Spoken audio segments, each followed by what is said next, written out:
আসসালামু আলাইকুম। 90 minute schooling এর পক্ষ থেকে সবাইকে শুভেচ্ছা জানাচ্ছি। করোনাকালীন সময়ে আমি আশা করছি সবাই সুস্থ আছেন, সুন্দর আছেন। আল্লাহ তাআলার অশেষ কৃপায় আমরা ভালো আছি। যারা সাফার করছেন বা করেছেন তাদের দ্রুত সুস্থতা কামনা করছি। আর আমরা যারা সুস্থ আছি এখন পর্যন্ত আল্লাহ তাআলা যেন আমাদেরকে সুস্থ রাখেন। সেই প্রত্যাশা রেখেই আমি আজকে 90 মিনিট স্কুলিং শুরু করছি। রমজান মাস সন্ধ্যায় ইফতার করে একটু রেস্ট নেওয়ার কথা ছিল আজকে। তো আশা করছি যে চা খেতে, খেতেই আমরা গল্পগুলো করব। আমাদের শাকসবজি, ফুল ফল, আ আ ছাদ বাগান, পরিবেশ নিয়ে কিছু কথা বলব। আশা করছি আপনারা চা নিয়ে বসবেন তাহলে আপনারা বোর ফিল করবেন না। তো আমি আস্তে, আস্তে গল্প করি। আমাদের সাথে কাজল জয়েন করেছেন, মামুন রেজা ভাই জয়েন করেছেন, নিতু জয়েন করেছে, শামীমা খন্দকার রাজশাহী থেকে জয়েন করেছে। অনেকে জয়েন করছেন। আমি সবার প্রশ্নগুলো পরে উত্তর দিব। শুরুতেই আমি একটা বিষয় উল্লেখ করতে চাই। আজকের নিউজ পেপার থেকে একটা নিউজ পড়ে আমি শুরু করি। শুরুটা হচ্ছে জলবায়ু বিষয়ক ভার্চুয়াল শীর্ষ সম্মেলন। সেই সম্মেলনটা গত রাতে আমাদের প্রধানমন্ত্রী শেখ হাসিনা বক্তব্য দিয়েছেন। ওনার বক্তব্যটা একটু পড়ে শোনাই, তাহলে বুঝতে পারবেন আমরা কি করছি। কার্বন নিঃসরণের লক্ষ্যে অবিলম্বে এক উচ্চাভিলাষী কর্মপরিকল্পনা প্রণয়নের জন্য উন্নত দেশগুলোর প্রতি আহ্বান জানিয়েছেন প্রধানমন্ত্রী শেখ হাসিনা। তিনি বলেছেন, বৈশ্বিক উষ্ণতা বৃদ্ধির ১.৫ ডিগ্রি সেলসিয়াস রাখতে উন্নত দেশগুলোতে কার্বন নিঃসরণ হ্রাসে অবিলম্বে একটি উচ্চাভিলাষী কর্মপরিকল্পনা প্রণয়ন করতে হবে। কথাটা আমাদের কথা। আমরা গ্রিন বাংলাদেশ দীর্ঘদিন ধরে একই কথা বলছি। আমাদের কথাই আজকে আমাদের প্রধানমন্ত্রী বলছেন। কারণ হচ্ছে আমাদের যানবাহন, কলকারখানা অথবা ঘরের যে আমরা এয়ার কুলার ব্যবহার করি, সবকিছু মিলিয়ে আমরা সবসময় কার্বন ডাইঅক্সাইড বাড়াচ্ছি। কিন্তু কার্বন ডাইঅক্সাইড গাছের জন্য ভালো হলো, আমাদের জন্য ভালো না। টেম্পারেচার বাড়িয়ে দেয়। আমরা চাই যে কার্বন ডাইঅক্সাইড কমিয়ে দিব। কার্বন ডাইঅক্সাইড বাড়ছে আর আমাদের অক্সিজেন কমছে, কারণ গাছপালা কমে যাচ্ছে। আমরা রিভার্স চেয়েছিলাম। আমরা চেয়েছিলাম কার্বন ডাইঅক্সাইড কমবে, অক্সিজেন বাড়বে। আর সে লক্ষ্যেই কিন্তু গ্রিন বাংলাদেশ, আমরা সবাই গাছ নিয়ে যারা কথা বলে, শুধু গ্রিন বাংলাদেশ না, সবাই বাংলাদেশের সবাই এবং পৃথিবীর সবাই কিন্তু একই কথা বলছি, গাছ লাগাতে হবে। আর এই গাছ লাগানোর কাজগুলো আমি আপনারা সবাই মিলে কিন্তু শুধু এই কাজটার জন্য গ্রিন বাংলাদেশ, আমরা সবাই গ্রিন বাংলাদেশের সদস্যরা একটা কথা বলি, গাছ লাগাতে হবে, দেশকে বাঁচাতে হবে। আসলে যদি গাছ আমরা যদি না লাগাই, তাহলে গাছ যে পরিমাণে কার্বন ডাইঅক্সাইড বের হচ্ছে সেগুলো খাবে কি? গাছের খাবার কিন্তু কার্বন ডাইঅক্সাইড, সৃষ্টিকর্তা সেভাবে তৈরি করে দিয়েছে। যার জন্য এই গাছ কিন্তু প্রচুর পরিমাণে লাগাতে হবে। কোথায় লাগাবেন? হ্যাঁ, আপনার যদি অফুরন্ত জায়গা থাকে সেখানে লাগান। না হলে আমাদের মতো যারা আছি ঢাকা শহরে অথবা বড়, বড় সিটিতে আমরা সবাই মিলে ছাদ বাগান করি। আর ছাদ বাগান করি বলে আমরা গ্রিন বাংলাদেশে এতগুলো সদস্য একসাথে এই করোনাকালীন সময়ে রমজানের ইফতার শেষ করে এই সময় আমার গল্পগুলো শোনার জন্য আপনারা বসছেন। আপনাদেরকে শুভেচ্ছা জানাচ্ছি। আসলে কিছুদিন আগে গ্রিন বাংলাদেশের পক্ষ থেকে আপনাদের সবাইকে বর্ষাকালীন সামার ভেজিটেবল ক্রপসের ভেজিটেবলস গুলো আমরা আপনাদের হাতে সিড তুলে দিয়েছিলাম। আশা করছি আমরা গ্রিন বাংলাদেশের যেই পেজটা আছে সেখান থেকে, আমরা ফেসবুক পেজটা থেকে আমরা কিন্তু জানতে পারছি যে অনেকেই কিন্তু কাটুয়া ডাটা খাচ্ছেন, অনেকেই বরবটি হারভেস্ট করা শুরু করেছেন। আমার ছাদ বাগানের গল্প নিয়ে আমি কথাগুলি বলি।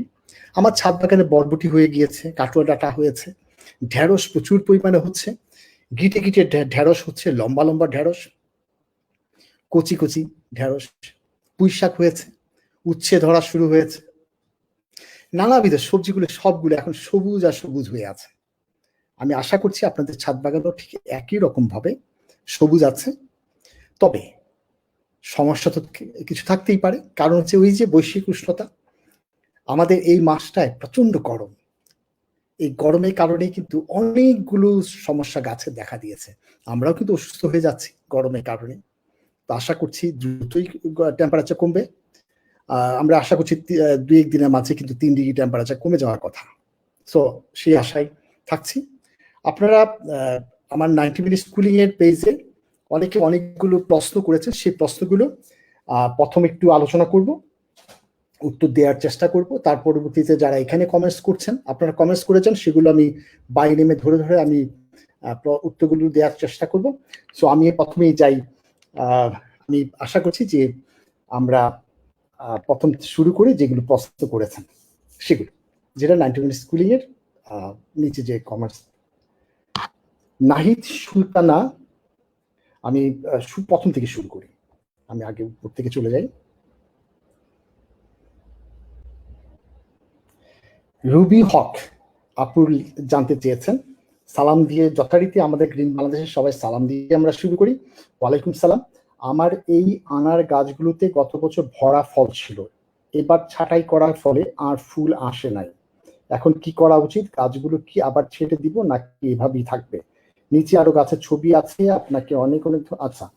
গাছটা দেখে, গাছটা আমি দেখেছি, গাছটা দেখে আমার কাছে মনে হচ্ছে গ্রোথ ভালো, সবকিছু ভালো, একটু এক্সেস গ্রোথ, অনেক বেশি গ্রোথ হয়েছে।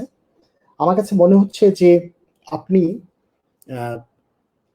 আমার একটা ক্লাসে আমি বলেছিলাম যে আসলে আনার বা ডালিম বা বেদানা গাছের প্রুন করতে হয় হার্ড প্রুনিং, আমরা যেমন গোলাপে যেমন করে করি ঠিক এইভাবে, এবং সেটা করতে হয় ফেব্রুয়ারি মাসে, ফেব্রুয়ারি মার্চ মাসে করতে হয়।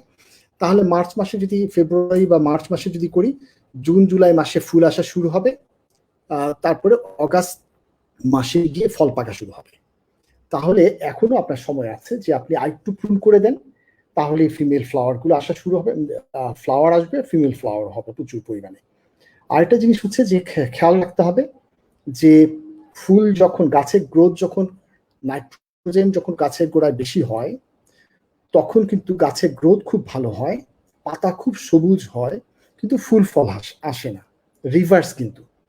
তো এখানে একটা রিদম আছে, যার জন্য আমি বলছি যে আপনি, আমার কাছে মনে হচ্ছে যে গ্রোথ অনেক ভালো, আপনি আর অন্য কিছু সার দেওয়ার দরকার নাই, শুধুমাত্র পোকা আক্রমণ যেন না করে সেদিকে একটু লক্ষ্য রাখেন, আর পানিটা পর্যাপ্ত পরিমাণে দিতে হবে, কারণ এখন খুবই ছাদ বাগানে খুবই ড্রাই কন্ডিশন, সেটা খেয়াল করে হয়ে যাবে বলে আমার ধারণা। আপনার ছবিগুলো আমি দেখেছি, সুন্দর। পিকে মজুমদার ভাই লিখেছেন, আমার আম পাতার কিনারা সব পুড়ে গেছে, আমি এমওপি সার দিয়েছি। যেহেতু আমরা বারবারই এমওপি সারের অভাবে এই ধরনের সিমটম গুলো হয় সেটা আমরা বলেছি, যার জন্য আপনি দিয়েছেন। তারপরেও অবস্থা কোনো উন্নতি নেই, আমি এখন কি করতে পারি?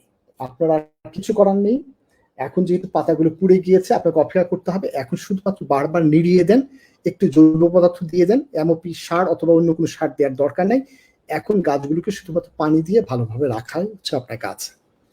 জৈব পদার্থ যদি সম্ভব হয় ভার্মি কম্পোস্ট দিতে পারেন, অথবা যে কোনো কম্পোস্ট আপনি দিতে পারেন, গোবর যদি থাকে গোবর দিয়ে দিতে পারেন, তাহলে হয়ে যাবে। এই পাতাগুলো যেগুলো নষ্ট হয়ে গিয়েছে, উপর পাট অগ্রভাগ থেকে একটু ব্রাউন হয়ে আসছে, সেটা রিকভার হবে না, নেক্সট পাতাগুলো আর এইরকম পুড়ে যাবে না।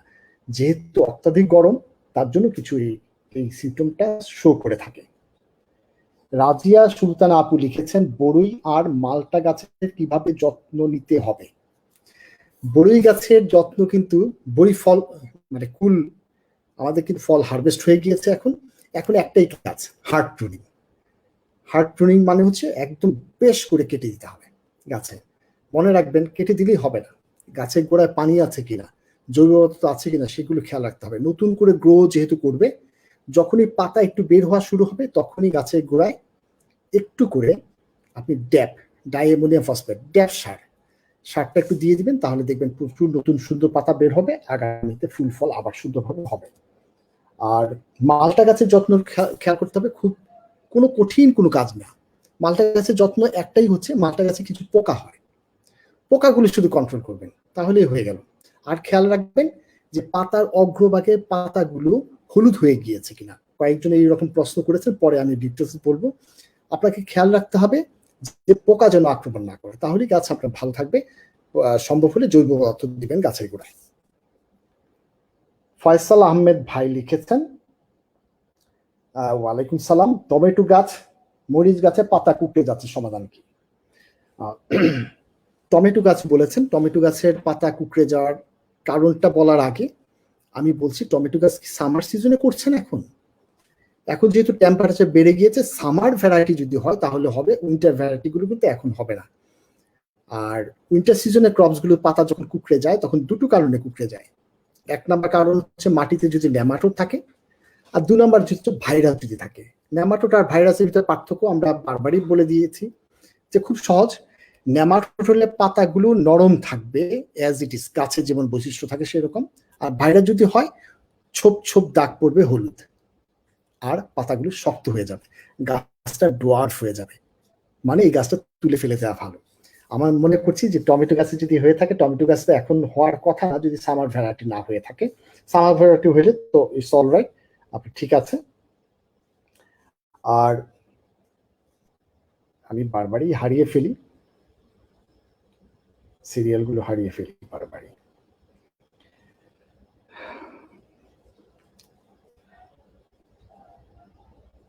আমরা যেটা বলছিলাম, আরেকটা বলেছেন যে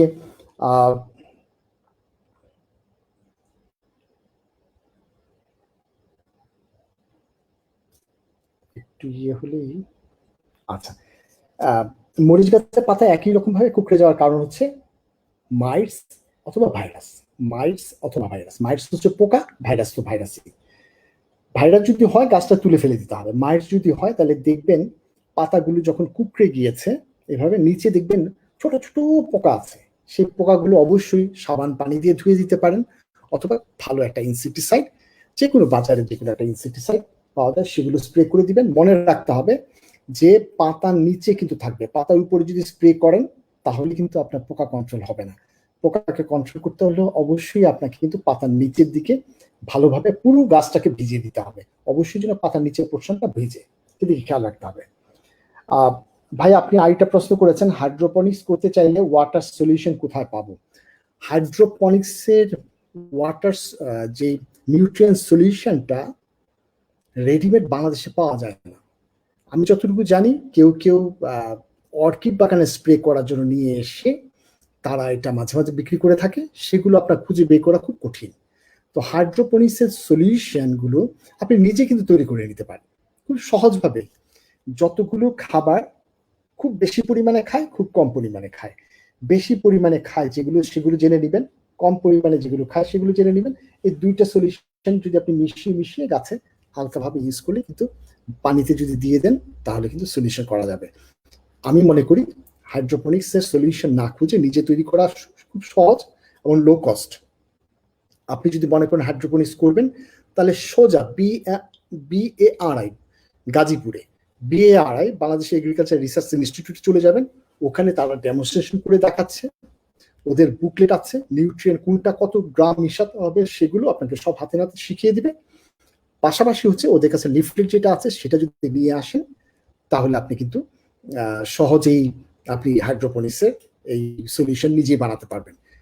গাজীপুরে যেতে যদি আপনার সমস্যা হয় তাহলে খামার বাড়ি, আমাদের যে খামার বাড়ি হচ্ছে ফার্ম গেটের পাশে খামার বাড়ি, ডিপার্টমেন্ট অফ এগ্রিকালচার এক্সটেনশন, ওখানে একটা information centre, agriculture information centre আছে গ্রাউন্ড ফ্লোরে মিডল বিল্ডিং এ। ওখানে যদি আপনি যান তাহলে গেলে বিনা পয়সায়, কিন্তু আমি বলছি বারবারই যে এইগুলি সবগুলো বিনা পয়সায় আপনি বুকলেট পাবেন ওখানে হাইড্রোপনিক্স এর উপরে। সেখানে সলিউশন গুলো প্রত্যেকটা কত গ্রাম করে মিশাতে হবে সেগুলো সব কিছু লেখা আছে, আপনি নিজেও এটা তৈরি করে ফেলতে পারবেন। মালটা গাছে প্রচুর ফুল ও গুটি হয়ে ঝরে পড়ে যায়। মালটা গাছে এবছর মালটা গাছে, লেবু গাছের ফল অনেকেই বলছেন পড়ে যাচ্ছে, আম পড়ে গিয়েছে। এগুলো মেইন কারণটা হচ্ছে হাই টেম্পারেচার। এত বেশি ড্রাউট ছিল এবং হাই টেম্পারেচার ছিল, তার জন্য গাছের গোড়ায় যারা পানি দিয়ে রেখেছে ভালো করে, ইরিগেশনটা ভালো ছিল, তাদের গুলো বেঁচেছে আর বাকিগুলো পড়ে গিয়েছে। এটা একটা কারণ হতে পারে। যদি আপনি বলে থাকেন যে না গাছের গোড়ায় আমি পানি দিই, রেগুলার পানি দিই, তাহলে হচ্ছে বোরনের অভাবেও কখনো কখনো ফল পড়ে যায়। বোরন হচ্ছে micronutrient, boron solution, boric acid যে পাওয়া যায়, আমরা যে ক্যারাম বোর্ড খেলার জন্য বোরিক অ্যাসিড, সেটাও যদি চিমটি করে গাছে গোড়ায়, মনে রাখবেন মাটিতেও ব্যবহার করা যায়, পাতায় ছিটিয়েও দেওয়া যায়, স্প্রে করা যায়।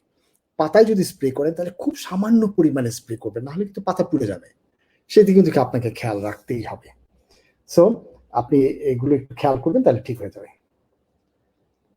ফয়সাল আহমেদ ভাই আরেকটাও লিখেছেন, স্পিরুলিনা চাষে প্রশিক্ষণ পরবর্তী কোনো সম্ভাব্য ডেট রয়েছে? আসলে স্পিরুলিনাটা আমরা ট্রেনিং করাতাম, আমরা করাতাম খুব, মানে যেগুলোকে একদম হাতে কলমে শিখিয়ে দেওয়ার জন্য, নিজে করে শিখবে এরকম করে করাতাম ছোট ছোট গ্রুপ করে। আমরা করোনাকালীন সময়ে এই যে লকডাউন দেওয়ার ফলে আমরা কিন্তু স্টপ করে দিয়েছি। আপনারা জানেন যে আমাদের ইউনিভার্সিটির ভিতরে কিন্তু ঢোকা যায় না এই সময়টায়। সো অথবা ঢাকার বাইরে থেকে অনেকে ট্রেনিং করতে আসেন, সেহেতু আমরা আশা করছি যে আগামীতে যখন ইন্টারসিটি বাসগুলো চলবে, তখনই আমরা আবার স্টার্ট করব, ছোট আকারে আমরা ট্রেনিংগুলো করাবো। এবং আমাদের ট্রেনিংগুলো খুব সহজ। আপনি মানে এমনভাবে আমরা ট্রেনিং করিয়ে দিই যে বাসায় যেতে যেতেই আপনি প্ল্যান করে ফেলবেন যে আমি কালকেই স্টার্ট করে দিতে পারবো, এরকম একদম সহজভাবে টেকনিক। আমরা কঠিন কিছু করিনি, একদম সহজভাবে আপনার কাছে ঘরে যেই রিসোর্স গুলো আছে সেগুলো দিয়ে কিভাবে স্পিরুলিনা প্রোডাকশন করা যাবে সেই টেকনোলজিগুলো আমরা ডেভেলপ করেছি। আশা করছি আপনি একটু অপেক্ষা করেন, লকডাউন উঠে যাবে ইনশাল্লাহ। আমরা ভালোভাবে আবার সুন্দরভাবে সবাই মিলে একসাথে গ্যাদারিং করে আমরা 90 মিনিট স্কুলিংও করতে পারবো এবং স্পিরুলিনা ট্রেনিংও করতে পারবো। নুরুজ্জামান ভাই লিখেছেন, ওয়ালাইকুম সালাম ভাই, এই বৃষ্টি ছাড়া বৈশাখে ছাদ বাগানে গাছ পালতে পানি দেওয়া ও সার প্রয়োগ করার পরামর্শ দেবে। আসলে হচ্ছে বৃষ্টি আল্লাহর নিয়ামত। এই বৃষ্টিটা কেন হচ্ছে না, ঠিক আজকের যে দিনটা আছে সেই দিনটা তো গত বছরও কিন্তু বৃষ্টি হয়েছিল, এই বছর কেন হচ্ছে না, যার জন্য সকাল বিকাল 2 বেলা করে পানি দিতে হচ্ছে। তবে আমার কাছে যেটা মনে হয় যে কোনো রকম যদি শেড ব্যবহার করা যেত, ছোট ছোট ছোট মশারি দিয়ে যদি গাছগুলোকে একটু ঢেকে দেওয়া যেত, তাহলে কিন্তু পানিটা একটু ধরে রাখা যেত। আর মাটিতে যদি আপনি জৈব পদার্থ একটু বেশি থাকে, অর্গানিক ম্যাটার, গোবর হতে পারে, ভার্মি কম্পোস্ট হতে পারে, কম্পোস্ট হতে পারে, জৈব পদার্থ থাকলে পানি হোল্ডিং ক্যাপাসিটিটা খুব ভালো হয়। অথবা মাটিতে যদি কোকোডাস ব্যবহার করেন, কখনো কখনো আমরা মাঠ পর্যায়ে যারা মাঠে ফসল উৎপাদন করে পানি ধরে রাখার জন্য আমরা মাঝে মাঝে বলি মালচিং বলি, খড় দিয়ে ঢেকে দেয়া অথবা কোকোডাস দিয়ে ঢেকে দেয়া, ব্ল্যাক পলিমালস দিয়ে পলিথিন দিয়ে ঢেকে দেয়া, এই কথাগুলো মাঠ পর্যায়ে বলে থাকি। সো এইখানে তো ছাদ বাগানে এটিগুলো একটু ঝামেলা হয়ে যায়, তবু অপেক্ষা করেন। আমার কাছে মনে হয় নুরুজ্জামান ভাই আপনি এই কয়েকদিনের মাঝেই মনে হয় আল্লাহ তাআলা আমার দিকে তাকাবেন। আমরা খুব অসহায় অবস্থায় আছি, আল্লাহর কাছে অবশ্যই দোয়া করি সবাই মিলে। আমরা কার হাত আল্লাহ কবুল করে নিবেন আমরা জানি না, আমাদের বিপদ থেকে যেন আল্লাহ তাআলা বাঁচান সেদিকে একটু দোয়া করবেন, সবাই মিলে আমরা দোয়া করি। নুরুজ্জামান ভাই তাহলে আপনি বৃষ্টির জন্য অপেক্ষা করেন, একটু পানি কষ্ট করে সকালবেলা বিকালবেলা দিতে হবে, আর মাল যদি দিয়ে দিতে পারেন তাহলে ভালো। উপরে বালির একটা স্তর দিয়ে দিলেও পারেন, কোকোডাসটা একটু স্তর দিয়ে দিলেও পারেন, এরকম ভাবে কিছু করতে হবে। অথবা উপরে একটা মশারি দিয়ে যদি ঢেকে রাখেন সবজি বাগানগুলো, সেটাও ভালো হতে পারে। আর সার প্রয়োগ, আমি বলবো যে এই সময় সার প্রয়োগ, কেমিক্যাল ফার্টিলাইজার না দেওয়াই ভালো। আপনি শুধু জৈব পদার্থ ব্যবহার করলে তো যথেষ্ট। আর ছাদ বাগান তো এত কেমিক্যাল ফার্টিলাইজার লাগে না যদি আপনি জৈব পদার্থ দেন। আমি দেখেছি কেউ কেউ শুধুমাত্র মাস্টার্ড অয়েল কেক ভিজিয়ে রেখে শুধু উনি ব্যবহার করেন, এছাড়া উনি কোনো নিউট্রিয়েন্ট ব্যবহার করেন না। ওনার সবজিগুলো খুবই ভালো হয়, গোলাপ ফুলগুলো খুব সুন্দর হয়, ওনার ফুলগুলো খুব সুন্দর হয়। সো সেভাবে একটু চিন্তা ভাবনা করতে পারেন। জাকারিয়া বাকের ভাই লিখেছেন, বালি মাটির মধ্যে পেয়ারা ও বড়ই গাছ, কিন্তু ফল বড় হলে প্রতিটি ফলের ভেতর কিরা পোকা থাকে। গত বছর 2-3 মণ ফসল নষ্ট হয়েছে, এটা খাওয়া যায় না।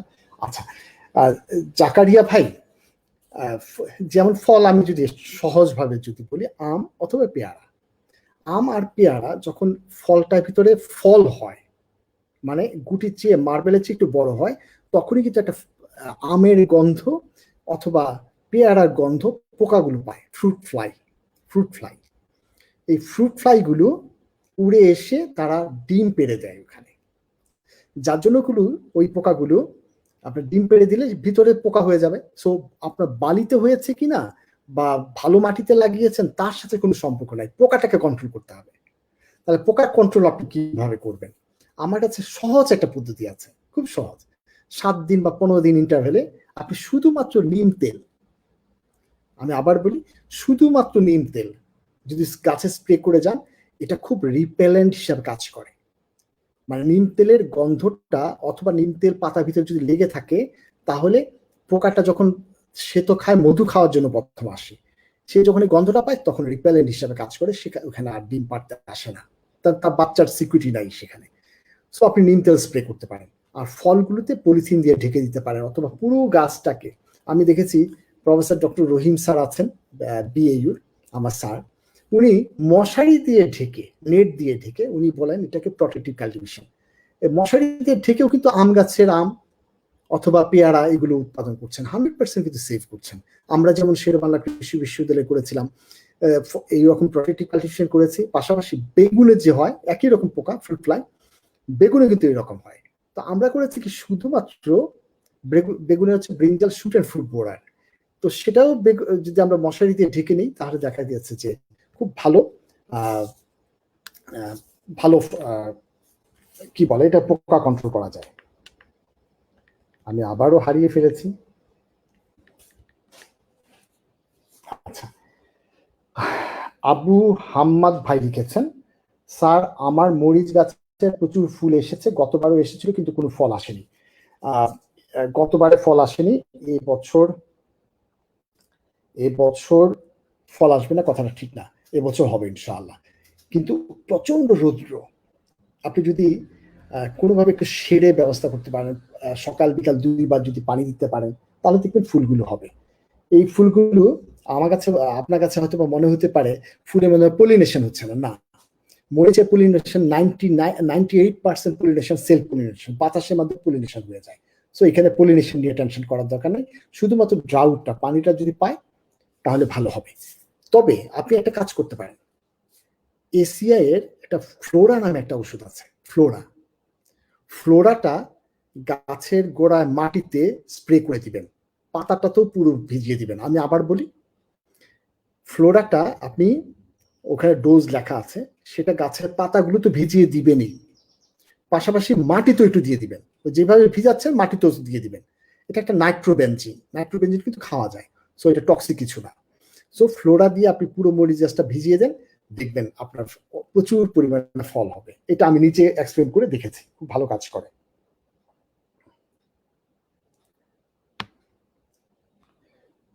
আচ্ছা,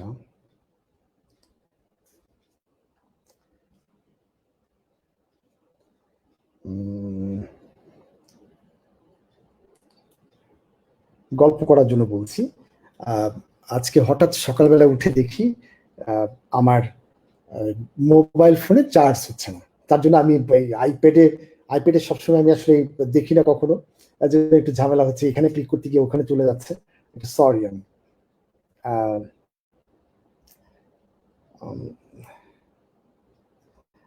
আবু হাম্মাদ ভাই, আপনারা জানেন যে কিছুদিন আগে আমার মা মারা গিয়েছেন, 4 তারিখ এই মাসে। উনি আমার মার জন্য দোয়া করেছেন, আপনারা সবাই আমার মার জন্য দোয়া করবেন। আমার মার বয়স 86 বছর হয়েছিল, প্রায় 1 বছরের মতো করোনা শুরুর আগেই উনি ঢাকায় চলে আসছিলেন, এবং ঢাকায় এসে বিভিন্ন ভাইয়ার বাসায় হসপিটালে ট্রিটমেন্টে ছিলেন, এবং শেষ পর্যন্ত গত 4 তারিখে উনি চলে গিয়েছেন আমাদের ছেড়ে। আমার একটা ছাতা, একমাত্র ছাতা ছিল, ছাতাটা এখন নেই। দোয়া করবেন আমার মার জন্য।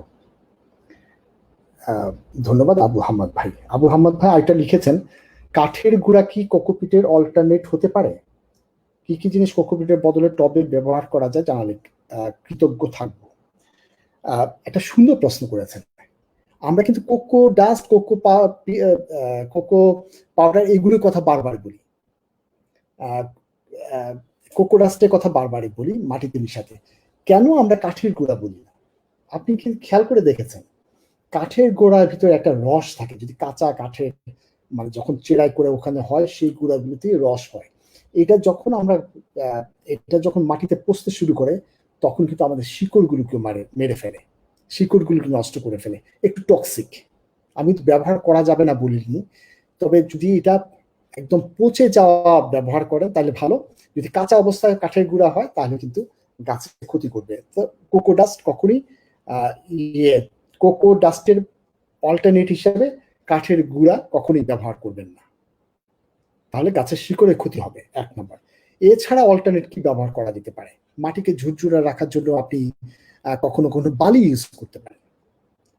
বালি ইউজ করলে কিন্তু সেই একই রকম। আর কম্পোস্ট তো খুব সহজ জিনিস, আপনি শুধু কম্পোস্ট ব্যবহার করতে থাকবেন।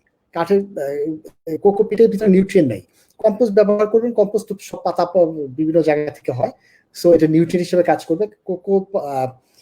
কোকোপিটের কিন্তু কোনো রকমের নিউট্রিয়েন্ট নাই, শুধুমাত্র মাটিটাকে ঝুরঝুরে রাখা। রানা হুসাইন ভাই লিখেছেন, আসসালামু আলাইকুম, আমার কিছু প্রশ্ন আছে। রাসায়নিক সার ও কীটনাশক আমাদের কি কি ক্ষতি করে? কি ক্ষতি করে, ক্ষতি কি করে না সেটা আমি বলতে চাচ্ছি। আসলে টক্সিক, এগুলো সবগুলো টক্সিক। তার জন্য হচ্ছে সারা পৃথিবীর মানুষ কিন্তু এখন অর্গানিক কিভাবে প্রোডাকশন করা যায় সেদিকে ঝুঁকেছে। আমরাও কিন্তু বাংলাদেশের চেষ্টা করছি, সরকার প্রধানরা বারবারই কিন্তু চেষ্টা করছেন যে আমাদের এগ্রিকালচার সেক্টর, যেমন কৃষিমন্ত্রী একটাই কথা যে সেফ ফুড হতেই হবে, উনি কিন্তু অনেকভাবে চেষ্টা করছেন কৃষিমন্ত্রী মহোদয়। সো কীটনাশক আমাদের কিডনির উপরে প্রভাব ফেলে, আমাদের স্কিন ডিজিজ তো হয়, কিডনি, লাং, এগুলি সবগুলিকে আমাদের ক্ষতিগ্রস্ত করছে এবং ক্যান্সারের জন্য সরাসরি দায়ী। এবং এই কীটনাশকের ভিতরে হেভি মেটালস থাকে যেগুলো আমাদেরকে খুবই ক্ষতি করে। এবং এটা শুধুমাত্র আমাদের স্বাস্থ্যের জন্য না, সয়েলের যে স্বাস্থ্য, সয়েল স্বাস্থ্য কিন্তু এখন ভাবতে হবে। মাইক্রো এনভায়রনমেন্ট আছে, সেই এনভায়রনমেন্ট কিন্তু নষ্ট করে দিচ্ছে। মাটিতে যে পরিমাণে ইফেক্টিভ মাইক্রো অর্গানিজমগুলো আছে সেগুলো সবগুলোকে নষ্ট করে দিচ্ছে এই কীটনাশক। সো কীটনাশক ব্যবহার না করে, এর জন্য বারবারই আমি কিন্তু বলছি যে নিম তেল ব্যবহার করে যদি সম্ভব হয়, তারপর হচ্ছে ইয়েলো স্টিকি টেপ, তারপর হচ্ছে লাইট ট্র্যাপ, ফেরোমন ট্র্যাপ, এইসব ট্র্যাপগুলো যদি ব্যবহার করে আপনি, খুব সহজ কিন্তু, লাইট দিয়ে রাখলেন, পোকাগুলো আসলো, সাবান পানি একটু রেখে দিলেন, বা কেরোসিন পানি রেখে দিলেন, যার মাঝে পোকাটা পড়ে মারা গেল, তাহলে খুব সহজভাবে কিন্তু আমরা এটা কন্ট্রোল করতে পারি। সেদিকে একটু খেয়াল রাখলেই হলো। আমি আসলে বলতে চাচ্ছি, আমার জন্য ভয় পাচ্ছি না, আমার জীবন শেষ করে ফেলেছি।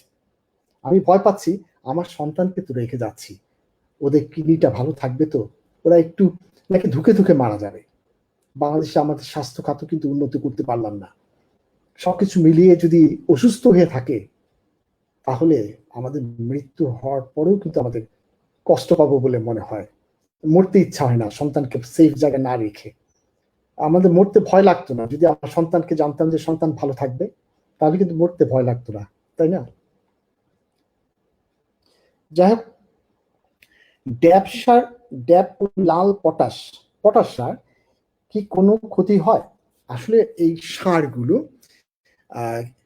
ফসলের উৎপাদন বাড়ায়, ফসলের গ্রোথ বাড়ায়, কিন্তু টেস্টটা কমিয়ে দিচ্ছে। এবং তার যদি রেসিডুয়াল ইফেক্ট থাকে, যেমন ড্যাপ সার, আমি ডাটা শাক তৈরি করবেন আপনি, ড্যাপ সার এখন দিলেন, আপনি 15 দিন পরে বা 20 দিন পরে এই সারের কিন্তু আর খুব বেশি গাছে গ্রোথ করে গাছ তুলে ফেলেছে।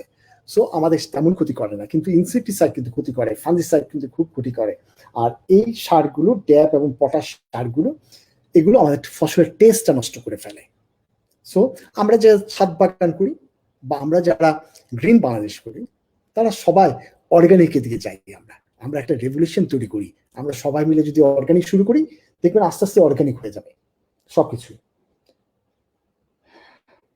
ছাদে কিছু গাছ বুনেছিলাম, কিন্তু গাছগুলোর অবস্থা শোচনীয় এবং পোকামাকড়ের জন্য কিছু বৃদ্ধির জন্য কি করতে হবে? গাছগুলোতে বুনেছি 2 ভাগ গোবর, 1 ভাগ মাটি দিয়েছি, 2-3 বার সাবান নিম পানিতে স্প্রে করেছিলাম, চুন পানি দিয়েছি। বেগুন গাছের পাতায় পোকার আক্রমণ হয়েছে।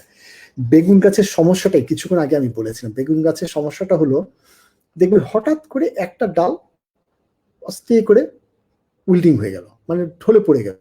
আপনি যদি ওই ডালটা ভাঙেন, দেখবেন ভিতরে একটা ব্রিঞ্জাল শুট বোরার ডিম পেড়ে ওখানে কীড়া হয়েছে। এই কীড়াটা ওইখানকার সব ডালটাকে নষ্ট করে দিয়েছে, যার জন্য হঠাৎ করে ভেঙে পড়ে। ওই জায়গাটা কেটে আপনি পা দিয়ে পিষে মেরে ফেলেন। আর পুরো গাছটাকে আপনি হয় মশারিতে ঢেকে রাখতে পারেন, না হলে মাঝে মাঝে নিম তেল স্প্রে করতে পারেন, মাটিতে নিম খৈল ইউজ করতে পারেন। এই সব কিছু ইউজ করে একটা প্রটেকশন তৈরি করতে হবে, যেন পোকাটা কোনোভাবেই অ্যাটাক না করতে পারে। আপনার গাছ দেখে এখনো গাছ ভালো আছে, আপনি 7 দিন, প্রথম 2 বার 7 দিন পর নিম তেল স্প্রে করেন, নিম তেল সাবান পানি, তারপরে 15 ডেজ ইন্টারভ্যালে স্প্রে করবেন, দেখবেন গাছের গ্রোথ ভালো হয়ে যাবে। আমি কখনোই বলছি না যে ইনসেকটিসাইড, কেমিক্যাল ইনসেকটিসাইড ব্যবহার করবেন না, কারণ আমার সেই এখন পর্যন্ত সেই লেভেলে অর্গানিক সোর্স আপনাকে দিতে পারছি না। বাট আমরা যারা ছাদ বাগানে ছোট ছোট বাগান করি, তাদের জন্য তো আসলে কেন আমরা ইনসেকটিসাইডে যাব? প্রয়োজনে আমরা মশারি দিয়ে ঢেকে নিব, যাতে পোকাটা না ঢুকতে পারে। সেটা করতে পারি। আমাদের ফেলে দেওয়া মশারিগুলো ফেলে না দিয়ে গাছকে যদি ঢেকে রাখেন তাহলে ছাদ বাগানে কিন্তু ভালো ফলন দিবে আপনাকে।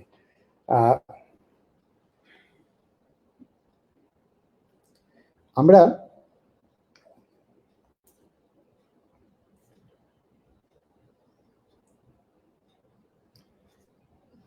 আবার কোথায় গেলাম? রানা হোসাইন ভাই লিখেছেন, টমেটো গাছের পাতার অবস্থা ভালো না, গাছের বৃদ্ধিও ভালো না। আসলে টমেটো দু রকমের গাছ আছে, একটা হচ্ছে শীতে হয় আর একটা হচ্ছে বর্ষায় হয়। বর্ষায় আমরা পলিনেশনটাকে কন্ট্রোল করার জন্য শেড দিয়ে করি। আপনার গাছটা আমার কাছে মনে হচ্ছে যে আপনাদের শীতের গাছটাই এখন পর্যন্ত আছে, এই সময় টমেটো হবে না বলে আমার ধারণা। সো আপনি যদি এই গাছটাকে তুলে না ফেলেন তাহলে এই গাছে যেভাবে কুকড়াচ্ছে এটা নেমাটোডে কুকড়ানো বলে আমার ধারণা, কারণ পাতা সবুজ দেখা যাচ্ছে। সো আপনি এই গাছটা তুলে ফেলে দেন, অন্য গাছ যখন লাগাবেন, টমেটো না, টমেটো যদি সামার টমেটো হয় তাহলে সামার টমেটো লাগাবেন, তাহলে অন্য যদি বেগুন মরিচ এগুলো যদি লাগান তাহলে মাটিটাকে অবশ্যই রোদে ভালোভাবে একবার শুকিয়ে নিয়ে প্রচুর পরিমাণে জৈব পদার্থ ব্যবহার করে তারপর আবার ব্যবহার করবেন। একটু সামান্য চুন ব্যবহার করবেন মাটিতে, তাহলে দেখবেন এই সমস্যাটা আর হবে না। আপনার মাটিতে প্রচুর পরিমাণে নেমাটোড আছে, নেমাটোড কন্ট্রোল করার জন্য এই মাটির সাথে যদি নিম খৈল বাজারে পাওয়া যায়, পাউডারও পাওয়া যায়, এই পাউডার যদি মাটির সাথে মিশিয়ে দিয়ে আপনি মাটিটা তৈরি করেন তাহলে আর নেমাটোড হবে না। ঠিক আছে। মরিচের পাতা কুকড়ে গেছে, ফলনও কমে যাচ্ছে। আপনার এই টমেটো পাতা যেই কারণে কুকড়িয়েছে নেমাটোডের কারণে, একই কারণে আপনার মরিচ গাছের পাতা কুকড়াচ্ছে, একই সিমটম দেখা যাচ্ছে। আপনার নেমাটোড হয়েছে, আপনি নিম খৈল পাউডার বাজারে পাওয়া যায়, সেগুলো এনে মাটিতে মিশিয়ে দেন। আর যদি মাটিতে না তাহলে ভিজিয়েও যদি রাখেন 2 দিন পরে বা 5 দিন পরে যদি আপনি ব্যবহার করেন সেভাবে ব্যবহার করতে পারেন। সরাসরি পাউডার পাওয়া যায়, সেগুলো ব্যবহার করতে পারেন। ক্যাপসিকাম গাছটা কি হবে, হলে কি করতে হবে? ক্যাপসিকাম গাছটা হচ্ছে, ক্যাপসিকাম সাধারণত বাংলাদেশি কন্ডিশনে যদি ওপেন ফিল্ডে মানে হচ্ছে গ্রিন হাউসে না, তাহলে কিন্তু শীতকালের ফসল। গ্রিন হাউস যদি থাকতো তাহলে আপনি কিন্তু সারা বছর উৎপাদন করতে পারতেন। সো ক্যাপসিকামটা এই টেম্পারেচার, যে হাই টেম্পারেচার হয়েছে, খুব ভালো হবে না। তবে আমি রিকোয়েস্ট করব, ক্যাপসিকাম যারা যারা করবেন বলে ধারণা করেছেন তাদের কাছে একটা রিকোয়েস্ট করব, আপনারা অবশ্যই অবশ্যই নেট দিয়ে ঢেকে ক্যাপসিকাম করবেন। আর ক্যাপসিকাম গাছের শর্ত আছে। ক্যাপসিকাম গাছটা হলো, একটা ফুল আসলো আমরা চিৎকার শুরু করে দিলাম ফল হয়েছে কি মজা, না, যখনই ফুলটা আসবে সেই ফুলটা ভেঙে দিবেন। আমি আবার বলি, প্রথম যে ফুলটা হবে মরিচের, ক্যাপসিকাম, টমেটো, এগুলো যে প্রথম ফুলটা ভেঙে যায় তাহলে দেখবেন অনেক ক্যাপসিকাম হবে। তাহলে আপনার ক্যাপসিকাম গাছে নিচের সবচেয়ে নিচে প্রথম যে ফুলটা আসছিল সেই ফুলটা ভেঙে ফেলা উচিত ছিল, 1 নাম্বার। 2 নাম্বার হচ্ছে এইখানে খেয়াল করে দেখেন পোকার আক্রমণ আছে বলে আমার ধারণা। তো পোকাটাকে কন্ট্রোল করার জন্য মশারি দিয়ে, এখনো সময় আছে, আপনি বাসায় যে পরিত্যক্ত মশারি আছে একটা মশারি টাঙিয়ে এটার ভিতরে গাছটা ঢুকিয়ে দেন, দেখবেন গাছটা আস্তে আস্তে সুন্দর হয়ে যাবে। আর জৈব পদার্থ তো অবশ্যই দিতে হবে, তো এগুলি খেয়াল রাখতে হবে। বোম্বে মরিচ গাছের কি যত্ন নেবেন? বোম্বে মরিচ গাছে একটাই সমস্যা, মাকড় হয় প্রচুর পরিমাণে, এবং যার জন্য কিছুদিন পরে ভাইরাসে ধরে ফেলে। মাকড় হলে পাতাগুলো এমন কুকড়িয়ে যায়। সো আপনি অবশ্যই খেয়াল রাখবেন যেন কোনো রকমের পোকা যেন না কন্ট্রোল, পোকাটা কন্ট্রোল করতে হবে। পোকা কন্ট্রোল করবেন কিভাবে? নিম তেল স্প্রে করবেন, সাবান পানি স্প্রে করবেন, পাতার নিচে দেখবেন পোকার ডিম আছে কিনা সেই পাতাগুলো সরিয়ে দিবেন, কিছু কিছু পাতা একটু কমিয়ে দিবেন, হ্যাঁ, নিচে গোড়ার পাতা কিছু একটু ডাল ভেঙে দিবেন, এভাবে দিয়ে সুন্দর করে পরিষ্কার রাখবেন। যদি সম্ভব হয় মশারি দিয়ে ঢেকে রাখবেন। এক কথাই বলছি বারবার, লজ্জায় পাচ্ছি। অ্যালোভেরা গাছের পাতা শুকিয়ে যাচ্ছে, রানা ভাই আবার লিখেছেন। অ্যালোভেরা যে গাছটা দেখিয়েছেন আপনি এখানে, এই গাছটা কন্ডিশন খুব খারাপ, তো আমার থেকে একবার এসে চারা নিয়ে যেন। আর অ্যালোভেরা আসলে পোকা যখন কামড় দেয় তখন কিন্তু কালো কালো দাগ পড়ে। আপনার গাছের গ্রোথটা খুব ভালো না কেন যেন মনে হচ্ছে, মাটি তৈরিতে কোনো সমস্যা করছেন কিনা আমি ঠিক জানি না। তো সবকিছু মিলিয়ে এটা একটু খেয়াল রাখবেন যে একটু মশারিতে ঢেকে রাখেন, তাহলে মনে হয় ভালো হবে। লেবু গাছে রানা ভাই একটা প্রশ্ন করেছেন, লেবু গাছে এই ডাল কি কেটে দিব? না, এখন কাটার দরকার নাই, গাছ তো ভালো আছে, আর একটু গ্রোথ ভালো হোক। আপনি খেয়াল করে দেখেন মাঝে যে ডালটা কেটে দেওয়া হয়েছিল সেই ডালটার কিন্তু শুকনা শুকনা ভাব আছে, মানে হচ্ছে যেখানে ডাল কেটে দিচ্ছি সেখান থেকে ব্রাঞ্চিং হচ্ছে না, শুধু মরে যাচ্ছে মনে হচ্ছে। সো আপনি ডাল কাটতে গেলে সাবধান, যেদিন ডাল কাটবেন সেদিন অবশ্যই যে কোনো একটা নিম তেল, সাবান পানি অথবা ফাঙ্গিসাইড অথবা শুধু সাবান পানি দিয়ে ভালোভাবে ধুয়ে দিবেন, যেন কোনো পোকা আক্রমণ না করতে পারে, কোনো ফাঙ্গাস গ্রো না করতে পারে। সেদিকে একটু খেয়াল রাখবেন। রানা ভাই আবার লিখেছেন, নিম তেলের সাথে যে 2-3 ফোঁটা সাবান মিশাবো, এই সাবান পানি কি শাকসবজি ফল ভিতর যায়? না, আপনি যদি সাবান পানি দিয়ে যদি ধোন এটা ভিতরে যাবে না, কারণ এটা ফিজিওলজিক্যাল রুট দিয়ে হলে ঢুকতো, তাও কি আমরা মেচুরিটি পর্যন্ত যাবে না তার ইয়াতে। সো আপনার সাবান পানি নিম তেল দিয়ে ধুলে কোনো রকমের ক্ষতি, আপনার শরীরের জন্য কোনো হার্মফুল কিছু নাই। নিম তেল একটু বেশি করে দিবেন, তাহলে রিপেলেন্ট হবে, কারণ গন্ধটার জন্য সে অন্য পোকাগুলো আসবে না, খেয়াল রাখবেন। অভি ভট্টাচার্য লিখেছেন, 3% জমির জন্য পলি হাউসে ফ্রেম প্রায় করে ফেলেছি, এখন বুঝতে পারছি না উপরে কি ধরনের পলিথিন দেবো। পলি হাউস বানাতে চাচ্ছি যেটা 3-4 বছর চলে, যাতে সারা বছর টমেটো। আচ্ছা, এই ব্যাপারে আসলে আপনি যে পলি টানেলটা করতে যাচ্ছেন এটা খুব ভালো আইডিয়া, যদি আপনি বড়ভাবে করে ফেলতে পারেন একবারে তাহলে কিন্তু আপনার জন্য অনেক ভালো হতো। আসলে হচ্ছে কি যে এই পলিথিনটা বাংলাদেশে এক ধরনের পলিথিন পাওয়া যায়, যে পলিথিনটা আপনি যদি উপরে শেড দেন তাহলে দেখা যায় 6 মাসের মতো ভালো থাকে, আর ঝড় বৃষ্টি আসলে মাঝে মাঝে ফেটে যায়। অনেক মোটা পলিথিন দিয়েও আমরা কেন যেন রাখতে পারছি না, এটাকে ইউভি প্রোটেক্টেড পলিথিন বলে না। কিন্তু ইসরায়েল থেকে একটা পলিথিন আসে, যেটা কিছুদিন আগে আপনার ফেসবুকে যারা আছেন দেখেছেন, আমরা লাগিয়েছি আমাদের শেরেবাংলা কৃষি বিশ্ববিদ্যালয়ে। আমরা একটা লো কস্ট একটা টানেল বানিয়েছি, সেখানে লাগিয়েছি। ইসরায়েল থেকে ইন্ডিয়াতে আসে, ইন্ডিয়া থেকে বাংলাদেশে আসে, যার জন্য একটু দাম বেশি পড়ে, পড়লেও এটা 4-5 বছর আপনি নিচে হাঁটতে পারবেন এই পলিথিনের উপর দিয়ে। আমরা জাপানে যখন আমি ছিলাম, আমি সবসময় এই পলিথিনটা ইউজ করতাম, জাপানিজ তখন ছিল, ইসরায়েলের না, তখন জাপানের পলিথিন, ওটার উপর দিয়ে হাঁটা যেত এবং ওইটা 5-6 বছর একদম ব্রাইট থাকতো, 10 বছর পর্যন্ত ইউজ করা যেত। সো আপনি যদি ভালোভাবে এই পলিথিনটা ইউজ করতে চান, আমার মনে হয় ইসরায়েলের একটা পলিথিন পাওয়া যায় যেটা ইন্ডিয়া থেকে আসে, আপনি ওটা যদি কালেকশন করে লাগিয়ে নেন আপনি 5-6 বছর অনায়াসে ব্যবহার করতে পারবেন। এবং ঝড় বৃষ্টিতে মজার ব্যাপার হচ্ছে ভালোভাবে সুতা দিয়ে ফ্রেম করে যদি নেন, দড়ি দিয়ে বেঁধে বেঁধে, তাহলে ঝড় বৃষ্টি তো কিছু হয় না, এটা ছিঁড়ে না, ফাটে না, রোদেও ফাটে না, এবং ইউভি প্রোটেক্টেড। সো এটা খুব ভালো কোয়ালিটির, একটু দাম বেশি। বাঙ্গি গাছ আর কোয়াশ গাছের ফল আসছে, এখন যত্ন কোনো কিছু নেই, শুধু যত্ন হচ্ছে যেন পোকা হুল মানে কি বলে ডিম না পারতে পারে অভিভাজক দিয়ে। হ্যাঁ, ফ্রুট ফ্লাই, বাঙ্গিটা ফ্রুট ফ্লাই, এই ফ্রুট ফ্লাইটা যেন ডিম না পারতে পারে, শুধু ওইটা দেখেন, খেয়াল রাখেন। নিম তেল দিয়ে আপনি স্প্রে করে দিতে পারেন, অথবা একটা নেট দিয়ে ঢেকে দিতে পারেন, অথবা একটা পলিথিন পারপোরেটেড যেন ভিতরে ঘেমে না যায়, ছিদ্র ছিদ্র পলিথিন দিয়ে বেঁধে দিতে পারেন, এরকম নানাবিধ টেকনিক কিন্তু আছে। অথবা আপনি ফেরোমন ট্র্যাপ ব্যবহার করতে পারেন, লাইট ট্র্যাপ ব্যবহার করতে পারেন, নানাবিধ টেকনিক আছে। একটাই কথা, এই মেলন গুলো যদি পোকা থেকে বাঁচাতে পারেন তাহলে কিন্তু আপনার খুব ভালো ফলন হবে। শুধুমাত্র পোকার জন্য আমরা মেলন প্রোডাকশন করতে পারি না, বাঙ্গি মেলন এগুলো, স্কোয়াশ এগুলো সবগুলো। সাইফুল রহমান আসাদ ভাই লিখেছেন, লেবু গাছ 5 লিটার তেলের বোতলে লাগানো আছে, প্রায় বেশ কিছুদিন যাবৎ পাতা এই অবস্থা, এখন কি করতে? প্রায় 10 বার।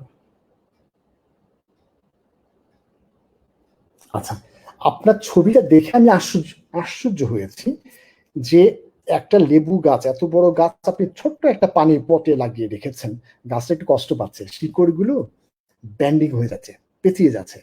পেঁচিয়ে গেলে শিকড়ের ট্যাপ রুট দিয়ে, মানে মাথা আগাটা দিয়ে কিন্তু খাবার তুলে, সে খাবার তুলতে পারছে না।